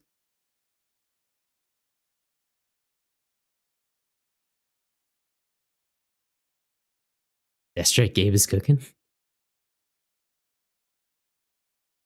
Pretty cool.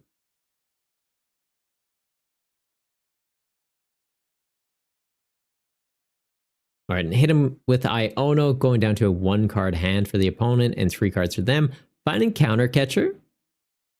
They could try and Gastol, maybe get back into it somehow.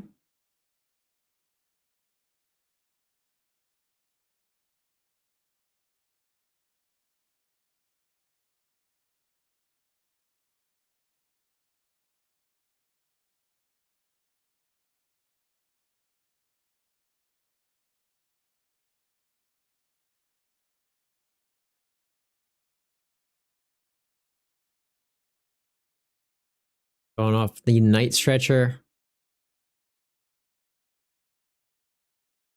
Are they grabbing a Xatu, or are they looking to grab another Snorlax back? Because there's not really any energy left in the deck, so it's not like they can get an attack off. Not too much they can do. Opting to grab a Nat or Xatu. Will be taking damage between turns because of the ability. Just things to keep in mind. But yeah, I think it's kind of just a checkmate position they've been put in at this point.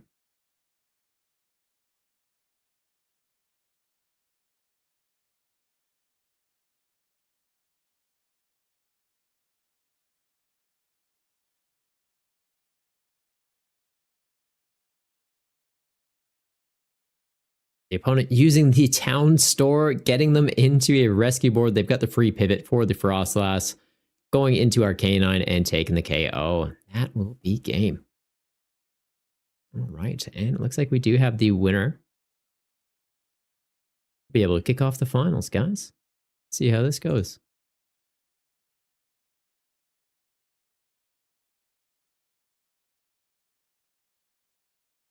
Right. So into the finals. Oh, it's going to be triple against Gabe. So Gabe is running the Arcanine Frostlass list. We've seen these running around for quite a while. So pretty comfortable playing into the matchup. Obviously a very tough matchup nonetheless, but we'll see how this goes for us. Just need to set up very quickly and be mindful of what we're benching.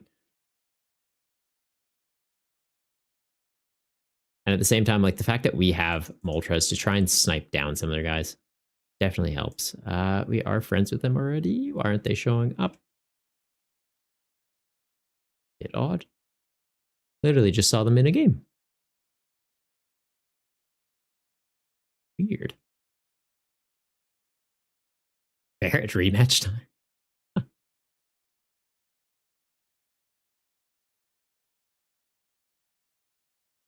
See how it goes. We will see how it goes. I think Gabe took me down earlier, right? Or did I beat Gabe earlier?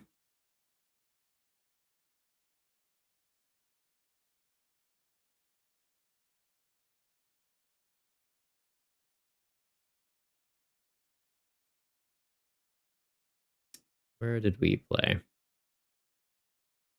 Oh, I took them down in 4th round. Okay. Nice. Rematch it is then. Rematch in the finals. Beat him in 4th round of the tournament, and now, yeah, 3rd round of the finals.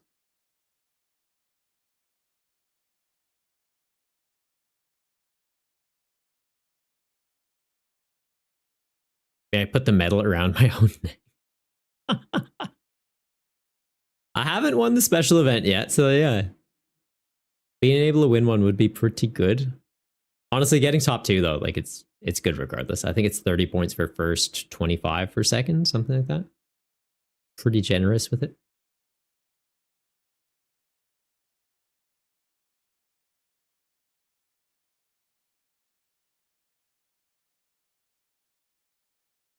We'll start it off. Could be a little bit risky allowing them to get into potential Arvin play, but at the same time, I need to be able to establish quickly. This would have been a great going second hand. We don't even have an energy yet, though, so maybe not, actually. But heavy ball, see what we get. Buddy Poffin, likely go Doof Char Cadet.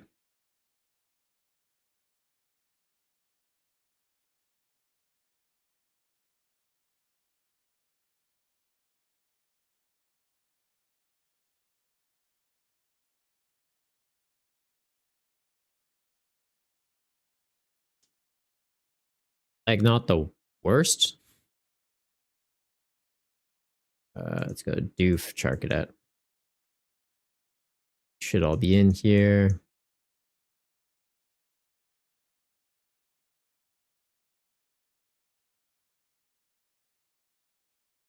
Pass on that.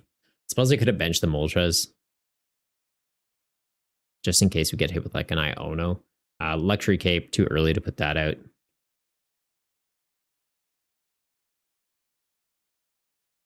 Right, hitting tails off the capturing aroma does let them get into a basic, so it's are they getting a Growlithe or a Snorlax? Opting to grab themselves a Growlithe. Fair.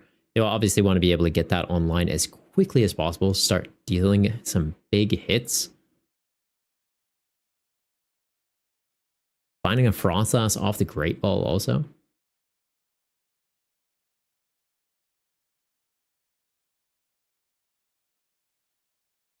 Right, and then just Cleffa.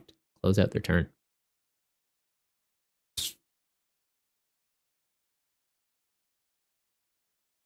Right, less than ideal here. Like Luxury Cape, I kind of wanted to hang on to. We could chuck it onto the Doof. It just makes it an easy boss target for their Arcanine. Chucking it on here, I guess, makes this so that it's less of an easy target. I don't hate that idea. Let's do that, do that. Theoretically, could put this down. If we get into base and we can take a knockout. Or I gust up the Snorunt, forcing them to find an out. I feel like we've got to research, though. It's just, do I care about this? This to get a prize. This into anything else, it just isn't doing very much. I feel like we save bench spaces for Entei and backup attackers. Like, losing this is going to suck. Maybe we won't lose them, actually, because they don't have any counters out yet. Do this, we at least get the bibs out. Worst case, this gets knocked out. Chu-Yu can knock out their Arcanine. Theoretically, we don't have any Evo, or not Evo, experience shares out, so it's not like we'd be able to keep energy in play for the armorers to move around. Getting the loss vacuum. Okay, so the cape's gone. Fair enough.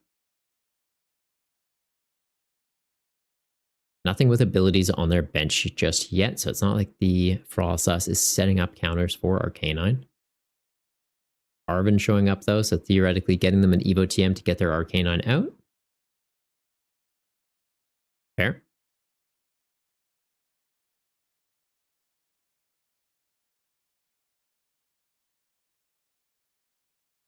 Fair. The Matchbox Hero with Antes in his eyes. Thomas, good game tonight. Clefty Blindside was a fun deck to try out. Very hard to pilot, but had some crazy plays. Yeah, honestly, the list looked really cool, man. Respect it. Okay, so they've got double Frostlass out, and the Arcanine is here now as well. So Frostlass puts quite a bit of pressure onto my bench. Not getting any counters onto theirs yet, though. It is one of those things of like, theoretically, if I can get you evolved up and into Moltres and start picking these apart, they don't have any counters on their bench, or take him out.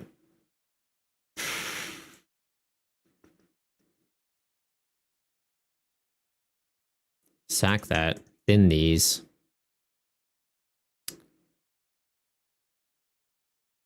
This feels like a waste. Nothing's been knocked out yet. He's not doing much. Attach 2 basic energy or 2 basic fire from your discard to one of your Pokemon.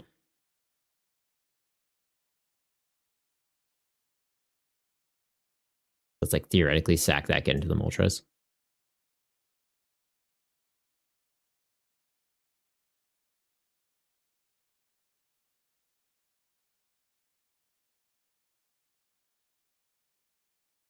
Guess I could have grabbed the other one. Got rid of it.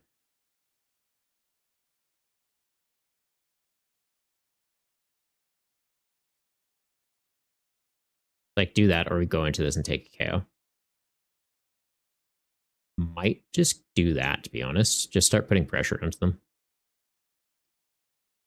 Doing this, getting rid of Rod feels a little too aggressive. Getting the Bibarel out, obviously, or getting max energy off the Bibarel would be big, but that's fine.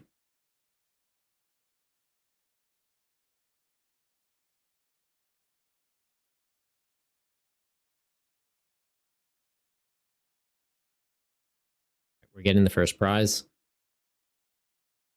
Funimela, nice. Amolga obviously going to get damage counters onto their Frostlass so that their Arcanine will be able to just keep declaring big numbers turn after turn.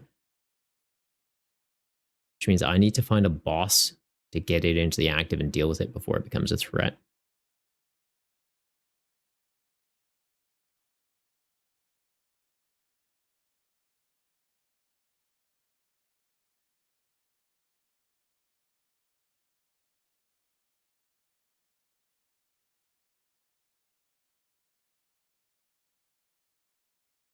Going into Growlithe. Interesting call. I guess the fact that they have Doof on their bench, they're getting counters out that way instead of spreading it to all their guys.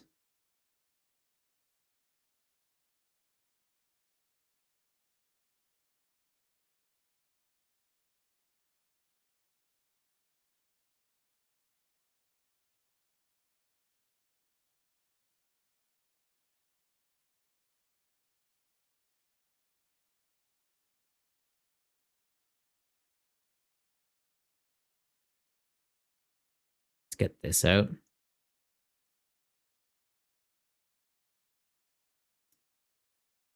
Pivot into that. Snipe. 40 wing away Ultra Ball, obviously a little bit risky. Hanging on to the Mela just to get some energy back, though. If something gets knocked out, we're in a good spot. Chuyu just becomes a great attacker to be able to loop into. Finding another Charizard, not bad. And then it's, I think, Palpad Boss Research back in.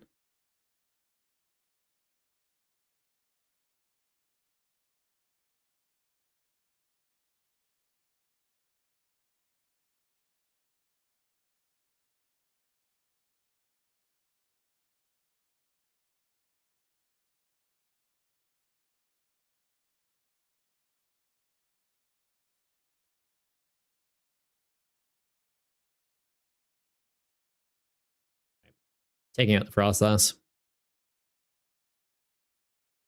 So at least it slows down my guys being knocked out. And ideally, we just do that again one more time.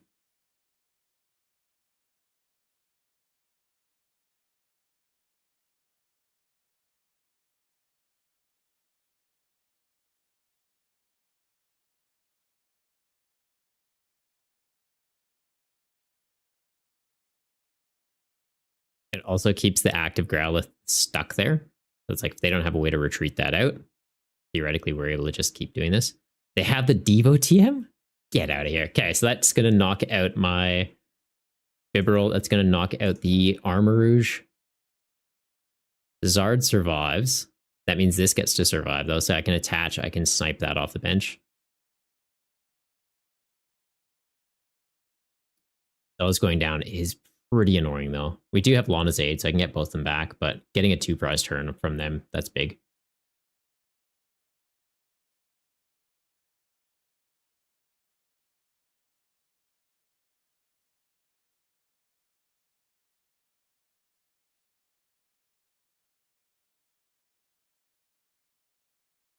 Right, get that out. We're going to have to get a second Charmander out.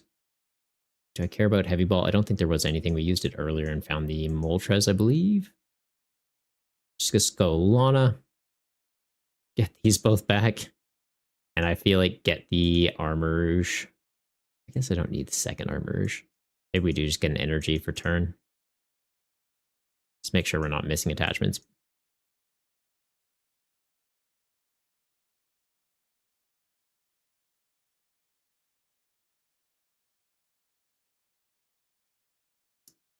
And we will put a second one of these out just to play it safe.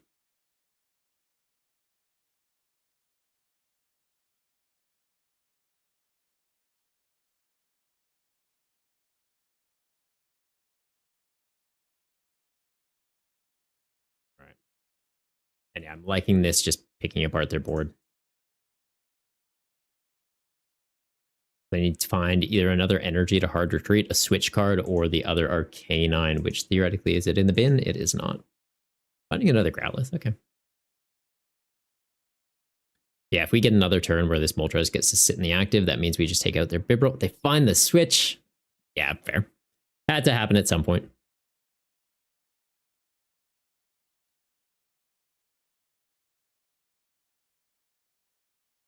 Had to happen at some point.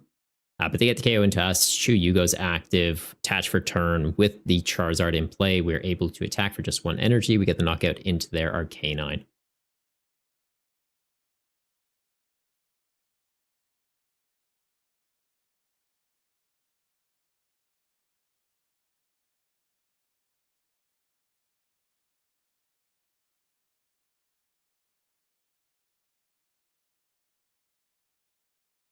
Pokey Robbo is Sneaky Crab this tourney. He was, yeah, he was. I think he got bumped out. Well, yeah, no, he definitely would have got bumped out. We're in the finals right now. But no, he is running the Aggron deck. We paired in the top 8, actually. First round of top 8. But he had a pretty solid run. Right, Arcanine getting the knockout into our Moltres. Just barely. Okay, so we'll take this one out and then try and get that Moltres back onto our board. Theoretically, could go into the Arcanine just because it can tank these hits pretty easy. But I think it is getting to Moltres and deal with that. That would be the play. So it's, do we want to Mela? Mela gets basically nothing back for us. Or do we go Arven? Guarantee a way to get these back. Could Super Rod them back into the deck. Maybe that's the play. Do that. Can Arven for like Nest Ball and Cape. Oh, we've already used the Cape, haven't we? Experience share is good, at least.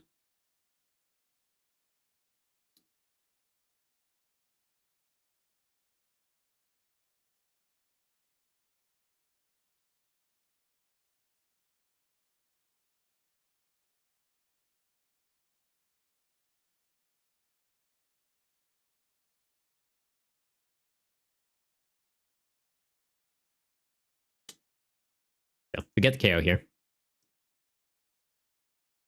don't think they're in a position to have any multi-prize turns for a bit. They've just got the 2 counters on the Bibarel they could play around with, but if they move those off with Monkey Dory, then they don't really have any damage boost for their Arcanine. So that's our game plan, is we want to take out that Bibarel so that they're just doing 30 with their Arcanines.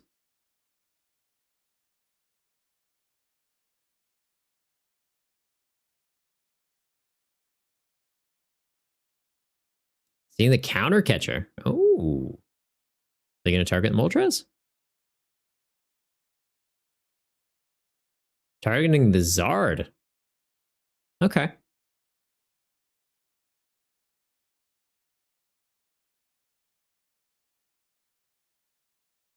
That works too. Okay, so if I do the attack with Moltres, we are obviously then in a little bit of a weird spot where I won't really have that many energy out. But at the same time, we can get the charged up right now. Don't know that we need the Entei. We hang on to that. Don't need double Mela. So it'd be like Ultra Ball, get rid of one of these, get rid of likely the Entei. Charmeleon's gone. What am I even getting off that Ultra Ball? Likely just failing to get more cards off Mela. Theoretically getting into a rare candy.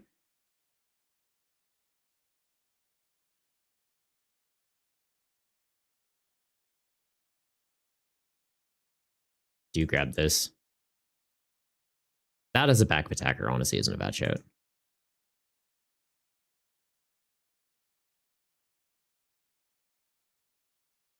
It's for 5. Then Mela. Didn't do much for us.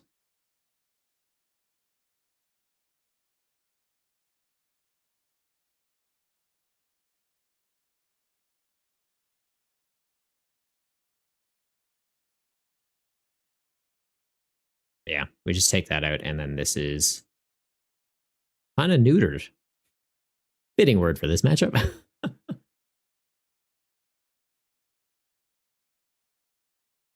Yeah, Arcanine is doing 30 damage now.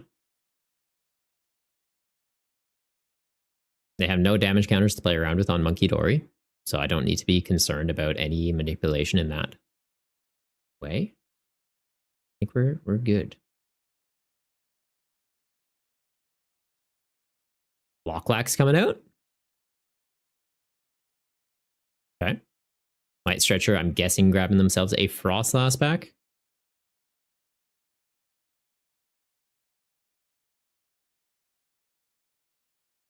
Oh, getting themselves another Arcanine. Okay. Another Night Stretcher. That'll be the Frostlass. And then, yeah, it's just one of those things of like, I need a way to get 2 energy out this turn, which is we need to find a Magma Basin.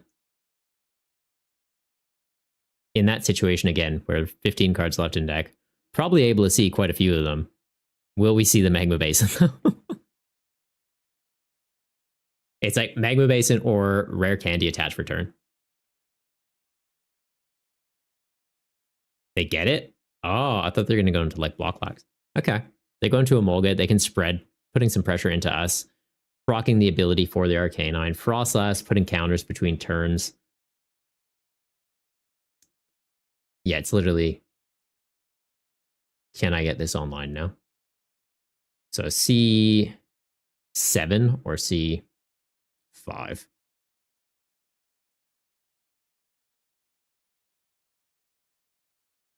7 and hope for a basin, or 5 and hope for a basin or a rare candy. Oh, I guess yeah, no, it's probably the research, right? It's got to be the research. Losing this, though, then the rare candy plays out. I think it is. Yeah, I've got this. That should do it.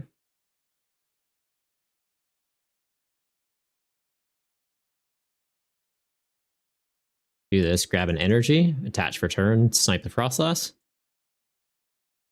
Or snipe. We do 120. We snipe that. Yeah, take out the Arcanine for game. I feel like that's more fitting.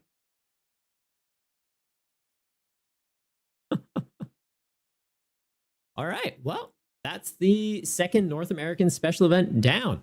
So for those of you that have just tuned in at the end, we're playing the budget build battle format. No rule boxes, so no EXs, no Vs, no Radiants, no Ace specs, and it is a format held every Friday night for the Australian Central Time Zone.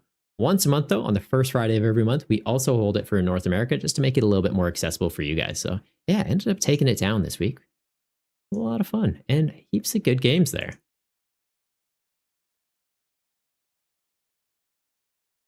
That was a tight match, though. Very tight match. Ugh. All right, we're going through the top 8 lists. You guys want to see the top 8 lists from this tournament?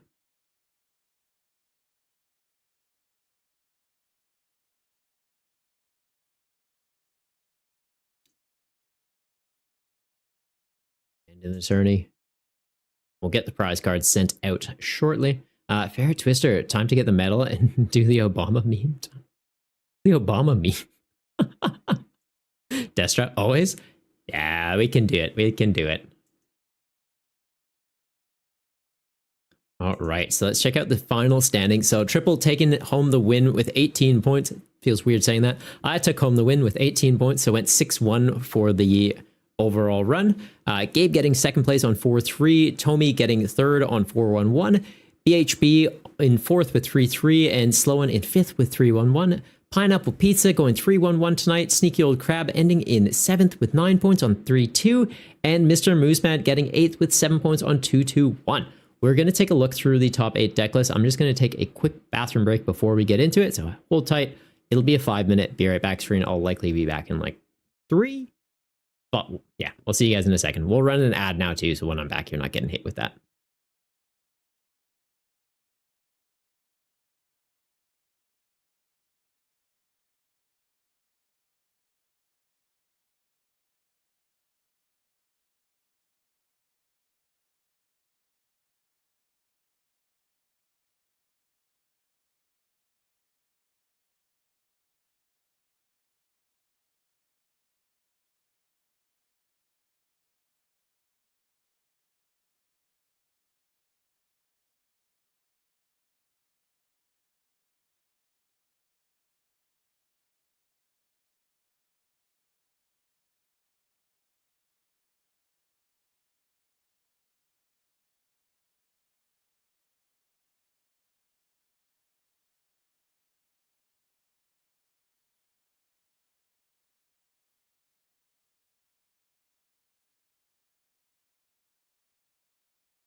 All right, we're back.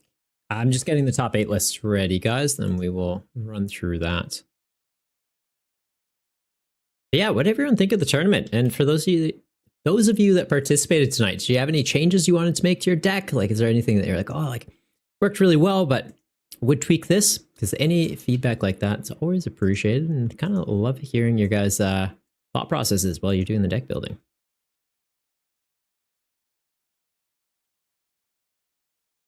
But yeah, we're seeing pineapple pizza. Also, thoughts on pineapple on pizza? I'm definitely for it. Chicken, pineapple, banana pepper is like my go-to pizza. It slaps.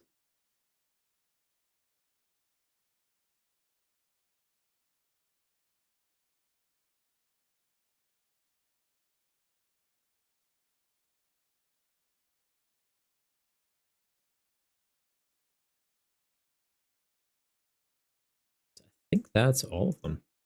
We've got Mr. Mooseman in 8th, Sneaky Old Crab in 7th, Pineapple Pizza in 6th, Sloan in 5th, BHB 4th, Tommy V 3rd, Gabe in 2nd, and me in 1st. Oh, just going to do the thing where we kind of quickly flick through all the cards just to make sure everything's loaded, so when we're talking about it, we're not having any issues of it just like the screen kind of loading in. I love this list, though. Like, Firebox deck is fun. It's a shame a good chunk of it rotates. That's also part of the reason why it's like, well, I want to get reps in with it before it does.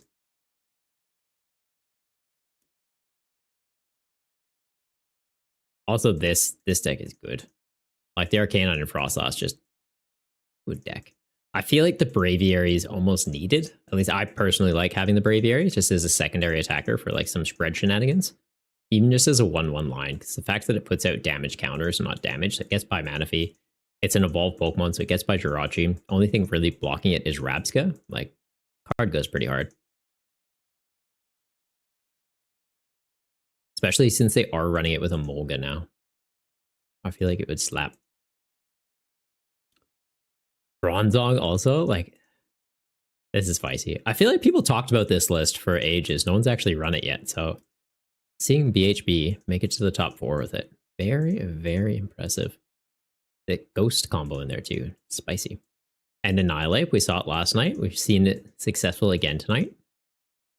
Seems to be one of those cards that might have flown under people's radar. It's like actually pretty legit now that we've got the Duskmar line.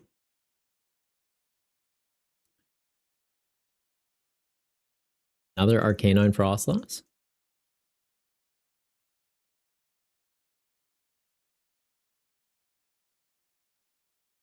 Almost through.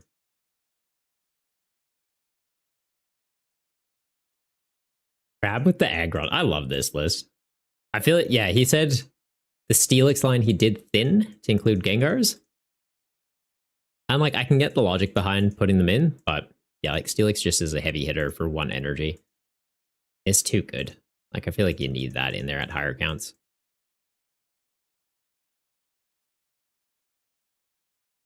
Onkler list, though. I like this. Spicy. Okay. I think we are just about ready, guys. Apologies. Just had to get everything set up. Also, thoughts on the most unique deck for tonight? I feel like it's kind of stuff we've seen around before, eh? Barrett, this was incredibly bonkers. Which? I sue you in Heavy Ball. What? For what? That rotating? Yeah, it's going to hurt when it rotates. It is going to hurt when it rotates. This feels kind of Christmassy. Let's go to something a little bit different.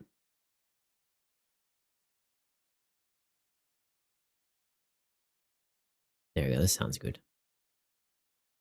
There we go here. There we go here. Beautiful. All right, guys. Be good. Just one of those things. Yeah, I do use this content to make it into a YouTube video. So please behave yourselves in chat. It is one of those things. There's been a couple people that have said some less than ideal comments while we're recording these, and it means I have to edit out quite a bit. So it is one of those things that if there's anything where it's not acceptable to go on YouTube, let's say, like crossing some lines or swearing, I'm going to be completely honest. I'm just going to start banning people when that happens. So just a heads up. Cool. But yeah, let's get into it. Hey guys, Triple B here. We just concluded the... Oh, we'll restart the song and then we'll kick it off.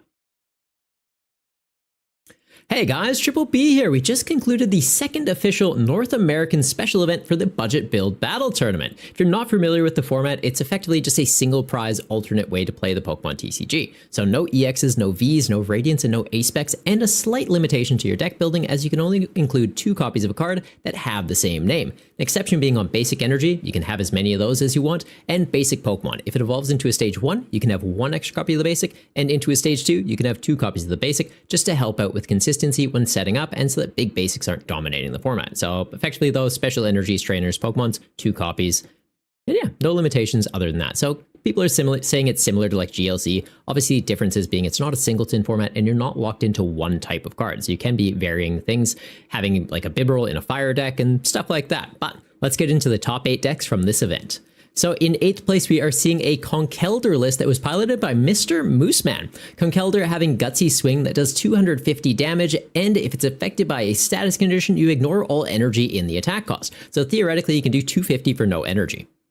It's kind of nuts, especially since we have Brute Bonnet that has the ability Toxic Powder. When this has an Ancient Boost capsule attached to it, you can poison both active Pokemon, making it so your Conkeldurr has a free attack and putting a little bit of chip damage into your opponent's active. So if they're just outside of that 250 damage output, well, they're going to die from poison. The other nice thing about this poison, though, is that you can be comboing it with Petulant, whose ability makes it so when it's in the active spot, between turns, when you check for poison, you're going to take 5 extra damage from poison. So effectively doing 6 damage between turns for poison. So Conkeldurr, it's a stage 2. You're not getting it online attacking turn 1, but theoretically you could have a Petulant in the active with a Brute Bonnet poisoning it and your opponent and take them out.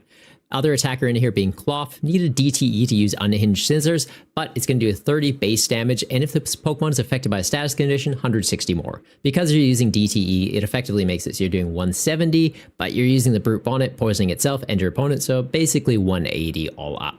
Some ways to boost up your damage output though, we do have Binding Mochi, so if the Pokemon this is attached to is poison, increase the damage by 40, and you also have Rock Chestplate, giving you a bit of a defensive angle you can go for. If this is attached to a fighting Pokemon, it takes 30 less damage from attacks, making your Conkeldurr and your Cloths bulkier or more aggressive with these. What do you guys think of this list? I'm pretty impressed with it. The rest of the supporters in here are kind of standard staples. One that does stand out, I should probably call out, is Atticus. You can only use this card if your opponent's active Pokemon's poison, but you're going to shuffle your hand into your deck, then draw 7. So effectively seeing as many cards as you do off Professor's Research, but without having to discard pieces, so things like rare candies that you don't want to be putting in the bin, you're able to hang on to, and still seeing 7 cards. So Atticus, very cool supporter, and when we find lists like this where it fits, yeah, very interesting to play around with it. In 7th place, we are seeing Sneaky Old Crab, running it back with one of his kind of like the more pain, more gains deck. So he's got Aggron, he's got Dodrio, he's got Steelix. The Dodrio having Zooming Draw, you can put 1 damage counter on it to draw a card, and then its attack scales up by 30 damage for every damage counter on it. Aggron also leaning into this damage counter mindset, having Angry Slam, doing 50 damage for each of your Pokemon that has any damage counters on it. So Dodrio, pinging itself, making Aggron stronger, definitely a great combo, and even Gengar in here with Netherworld Gate. If it's in a discard pile, bring it to your bench. It comes out with 3 damage counters on it, triggering your Aggron, and then combine that with Damage Pump to move 2 of those 3 onto 2 other Pokemon, boosting it up by 150 damage for your Aggron. The best way to get damage onto your board, though, of course, being Steelix. So Earthquake, just costing 1 Steel Energy, is going to do 130 damage, which isn't bad. You're taking out pretty much all basic Pokemon in the format in most stage 1s, and doing some solid chip damage into larger targets. It's also going to do 30 damage to each of your bench Pokemon, making it so Aggron will have the maximum damage output when you decide to switch into it or go into it after Steelix gets KO'd. So yeah, can definitely be a very big threat. You do also have Monkey Dory in here just to kind of help out with counters. So if you're ever in a position where it's like, all right, Steelix is good, but he's about to knock out my Dodrio, you can just move some of the counters off onto one of your opponent's things, helping fix up some numbers and healing your guys effectively. The rest of the list, though, I feel like is pretty standard staples. Any questions, though, never hesitate to ask. In 6th place, we are seeing Pineapple Pizza, which, yeah, I fully agree with that, guys. What do you think? Pineapple on pizza? Yay? Nay? I'm saying 100% yay. And Pineapple Pizza was running a Arcanine list tonight, which also, yay to that. So Arcanine's attack, Proud Fangs, doesn't cost any energy and does 30 base damage, but if any of your bench Pokemon are damaged, you boost that damage output by 90, effectively letting you do 120 for free. Frostlass is going to make sure that you have some pings on your guys. So between turns, anything with abilities is going to take 10 damage, excluding Frostlass. So it's a way to put some damage counters onto your own board, triggering it onto things like Monkey Dory or the Bibarel line, or potentially even a block Snorlax. If you set this up in the active just to buy yourself a bit of time where you're setting up your board, then Frostlass can ping it. Or if you just want to kind of like gust an opponent's draw supporter like a Bibarel, they're going to have a hard time getting that out of the active, have Snorlax sat in the active, and then theoretically Frostlass just whittles down their board slowly and have Monkey Dory passing off counters to knock things out a little bit faster. Basculin in here for Gather the Crew to help set up your board a bit quicker, and even having another way to get damage counters on your board in Emolga, who has Skywave. It does 10 damage, and then 10 damage to everything on the bench, yours and your opponent's. So it's a great way to be able to go ping your Frostlasses. Maybe you don't even have Bibarels or Monkey Dories on your board because it's like, well, I have Frostlass. It makes my guys a bit of a liability. They're slowly getting knocked out. Just use a Molga once. You're pinging your Growlithes, you're pinging your Frostlass, and then just your Arcanines turn after turn are doing that maximum 120, which is just a pretty solid number to hit, especially when you don't need an energy to do it, which frees up your attachments for a turn for those Monkey Dories to kind of be playing around with counters. Honestly, I love seeing decks like this. Arcanine and Frostlass are definitely mainstays in the format and usually make it into the top 8, so solid deck ran by some solid players. In 5th place, we are seeing Slowen's Annihilate deck. So we did see this in the weekly Australian tournament last night. And now we're seeing a slightly different take on it tonight by Slowen. Annihilate having Rage Fist, it does 70 damage for each prize card your opponent's taken, so it's sort of similar to like Charizard EX, just ramping up as the game goes on, or potentially like Aegislash EX if you want to have a different comparison. There is the Dusknoir line, letting you knock them out and put damage counters onto your opponent, so 13 from the Dusknoir or 5 from the Dusclops can help fix up some numbers for the Annihilate, or potentially even take knockouts, grabbing you a prize, and then boosting up your Annihilate's damage output so that it hits something in the active, taking another prize, so you could be having 2 to 3 prize turns. Yeah, respect it. The Bibarel line in here for some draw support, so draw until you have 5, and then Squovit just letting you put your hand on the bottom of your deck, drawing 1 card, just refill your hand with Bibarel or with another draw supporter. Kind of up to you which order you go in. It would likely be like you probably research, get into a 7-card hand, play what you can, use Squovit, go down to 1, Bibarel back into a 5-card hand, but sometimes it goes the other direction. Most of the cards in here, though, being standard staples, we do see Snorlax Doll in here. This card can only be played if it's in your opening hand. You can put it down as though it's a basic Pokemon and just, yeah. I guess it gives you another option to buy a little bit of time. Not bad, not bad. And then we also have Luxurious Cape, obviously just boosting up the HP of your Annihilate, but Defiance Band boosting up the damage output of your Annihilate, so you're triggering a Dusclops or a Dusknoir, go behind on prizes. If you don't take a knockout with the Dusknoir, then it's like, well, my Annihilate's hitting harder. So yeah, really good card to have in the list. And to make sure you're getting into these tool cards, you do have Town Store and Artisan to help set up your board. In 4th place, we're seeing BHB.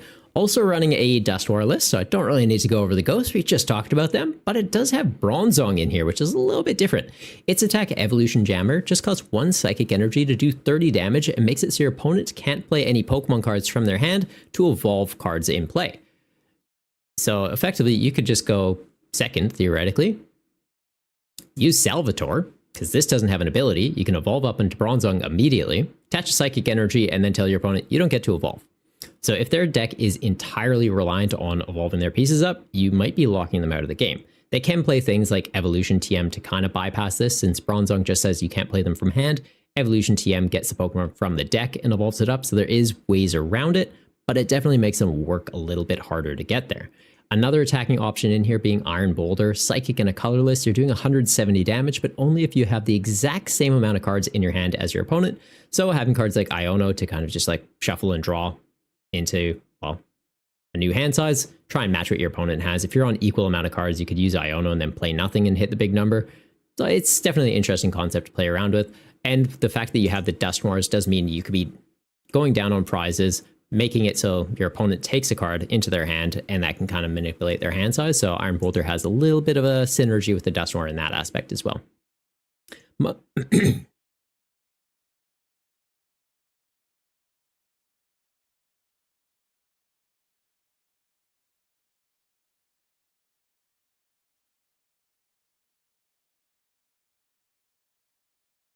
Not sure what happened there. Monkey Dory just doing Monkey Dory things, and then the rest of the deck, it's, yeah, kind of standard staples. We're seeing the Tulip being in here, similar to Lana's Aid, but it gets you 4 cards back from the discard pile, being Pokemon or energy, limited to just psychics though, as it's getting you 4 instead of 3.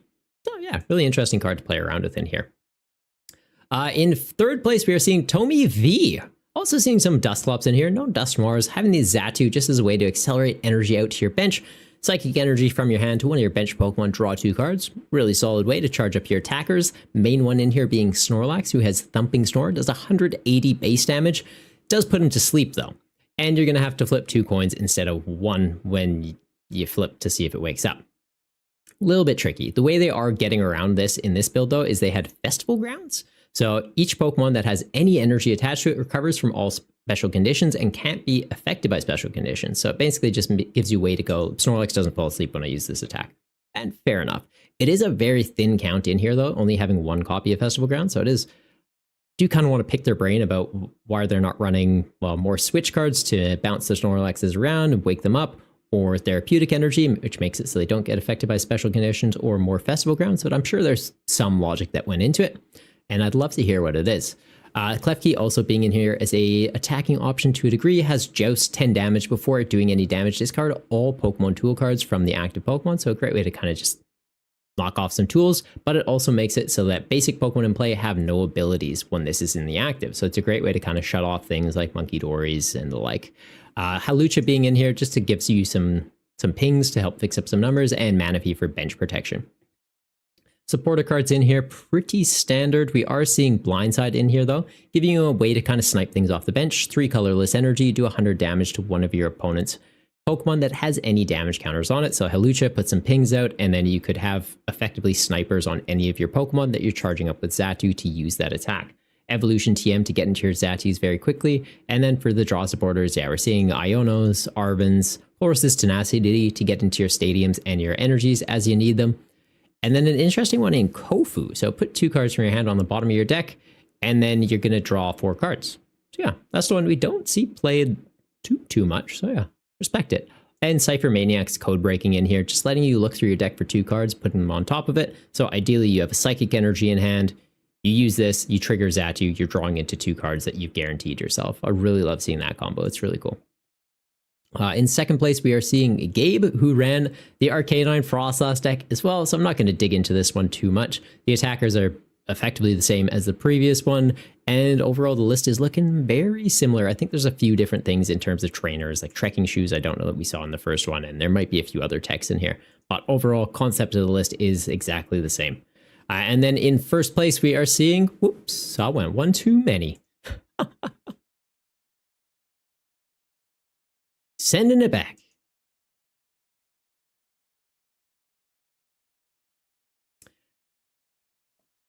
And then in first place, we are seeing, it's triple. It's me. I won. So I ran the Matchbox deck. I did run this a couple weeks back, made a couple tweaks to it, though. I haven't played it for the North American special event. We do give out more points for this since it is a best finish limit of 1 for these special events. So it's like, well, let's try and place as high as we can, and manage to win the tournament, giving me 30 points towards the season for it. You have Charizard in here from Pokemon Go that doubles the value of all fire energy in play. Good stuff. You have Armarouge that lets you move fire energy from your bench Pokemon up to the active. So combining this with something like Magma Basin to get energy from the discard pile and onto your bench, as well as the tool card Experience Share. So when something gets knocked out, move an energy onto this. So you have Experience Share on Armarouge, something in the active gets knocked out, get an energy onto that, Magma Basin, get another energy from it. Ideally have a second thing with an Experience Share. You could theoretically keep 3 energy in play after an attacker has been knocked out, get an attachment for turn, move 4 energy up to a new attacker with Armarouge. It's a pretty solid combo. Having Entei in here has Blaze Ball. It scales up damage based on the amount of fire energy attached to it by 20. So it starts at 60 and then 20 more damage for each energy on there. You can do some pretty silly numbers, especially when you're doubling those with Charizard. If you have Charizard in play, though, effectively you could be attacking for just 2 energy with Entei, and the ability Pressure makes it so you take 20 less damage from your opponent's attack. So effectively giving Entei 150 HP if they're trying to go for a one-shot. Moltres showing up here, having the Flare Float ability. If it has a fire energy attached to it, it has no retreat cost. So it's a great Pokemon to be able to just pop into the active after something gets knocked out. Armarouge can move an energy up to it. It has free retreat, pivot into a different attacker, or just use this for the attack Blazing Flight. makes you discard 2 fire energy to use it, but you get to do 120 damage to one of your opponent's bench Pokemon. So a great way to take out things like Bibarel, shutting down your opponent's draw power, or take out Frostlass. So between turns, you're not taking a bunch of damage counters. It's a really solid combo to go into. And the fact that it combos with Charizard amazingly is just another benefit, right? Charizard makes it so your fire energy count as 2. You use Moltres as attack, you can be using the attack for 2 energy, and you only have to discard 1 fire energy to pay for it then. So yeah, very solid combo. The second Moltres being played in here as well, making it so you can only run 1 of each, but gives you an attacker for in the early game or if you're in a pinch. Infernal Wings does 20 base damage, but if it has any damage counters on it, 70 more damage, so effectively hitting 90, taking out pre-evolutions in most stage 1s. Torkoal in here kind of being that Hail Mary play for concentrated fire. It's going to flip a coin for every fire energy attached to it, and for each heads does 80 damage. So with Charizard in play, 2 fire energy, you're flipping 4 coins, you could potentially hit 320 damage. Not bad for a single prize Pokemon. And Chuyu also being a solid attacker for this deck, having Mega Fire of Envy. It does 50 base damage, but if any of your Pokemon were knocked out from damage on your opponent's last turn, you're going to do 90 more. So letting you get up to 140, dealing with a lot of things in the format. So that Arcanine as an example. This was a great revenge attacker into them and helped out a lot when we did pair in the finals. Also having a 1-1 Bibarel line in here. This is pretty much the change I made from the previous week. It helped. It definitely helped. But yeah, rest of the deck, I feel like it kind of speaks for itself. Mela showing up because it's just a great supporter card for fire decks. If one of your Pokemon was knocked out on your last, or by your opponent on their last turn, you can attach a basic fire energy from your discard pile, then draw until you have 6. So just another thing to synergize with Armor Rouge and keep your energy in play. Would love to hear your guys' thoughts on the top 8 decks from tonight and which one you'd like to run in next week's tournament, or are you trying to cook up something completely different? If you're keen to try it out, there'll be a link in the description so you can sign up. It's every Friday night in the Australian Central Time Zone, and then yeah, first Friday of every month, we'll do one in North America. So if that's a little bit easier for you to play, we've got that there too. There's always people looking for games in the Discord though, so if you want to play like on a Tuesday or Wednesday, just hop in there, go into the looking for games in the 3B format, and you'll have no issue finding someone to bash some games with. If you enjoyed the video though, hitting that like button is always a great way to let me know, and subscribe to keep up with the shenanigans. But if you're after another video, there should be something popping up here. Till next time though, stay golden, you Goombas. Oh, all right. What did you guys think? What was your favorite deck from the top 8? Also, like midway through one of those, started coughing a bit. There's like a hair of Leo's floating around and it went in. Oh God. I am choking on a cat hair on camera. Great. Not my fondest moment. Well, yeah, I think we're going to be calling it there, guys. Not too sure who else is on that I know, so I'm not sure if we're going to raid. If anyone has any suggestions, let me know. S tier reporting. Ah, cheers, man. Appreciate it. Ah, Steuben's online. Sorry about that. I think we raid out Stube. Let's do that. And then, yeah, I'll get that edited and we'll get it posted up. Where do you send the prize codes? Prize codes go through Limitless. So it should be on your dashboard. I think there is a link for it. I've never sent myself codes because that just seems kind of strange. But yeah, on Limitless, there should be one. So yeah, Destra, are you Gabe? Did you get second? Because it's just the first and second place that get them. And then most unique deck will get 10 codes sent over as well. But yeah, we'll set up the raid for Steuben.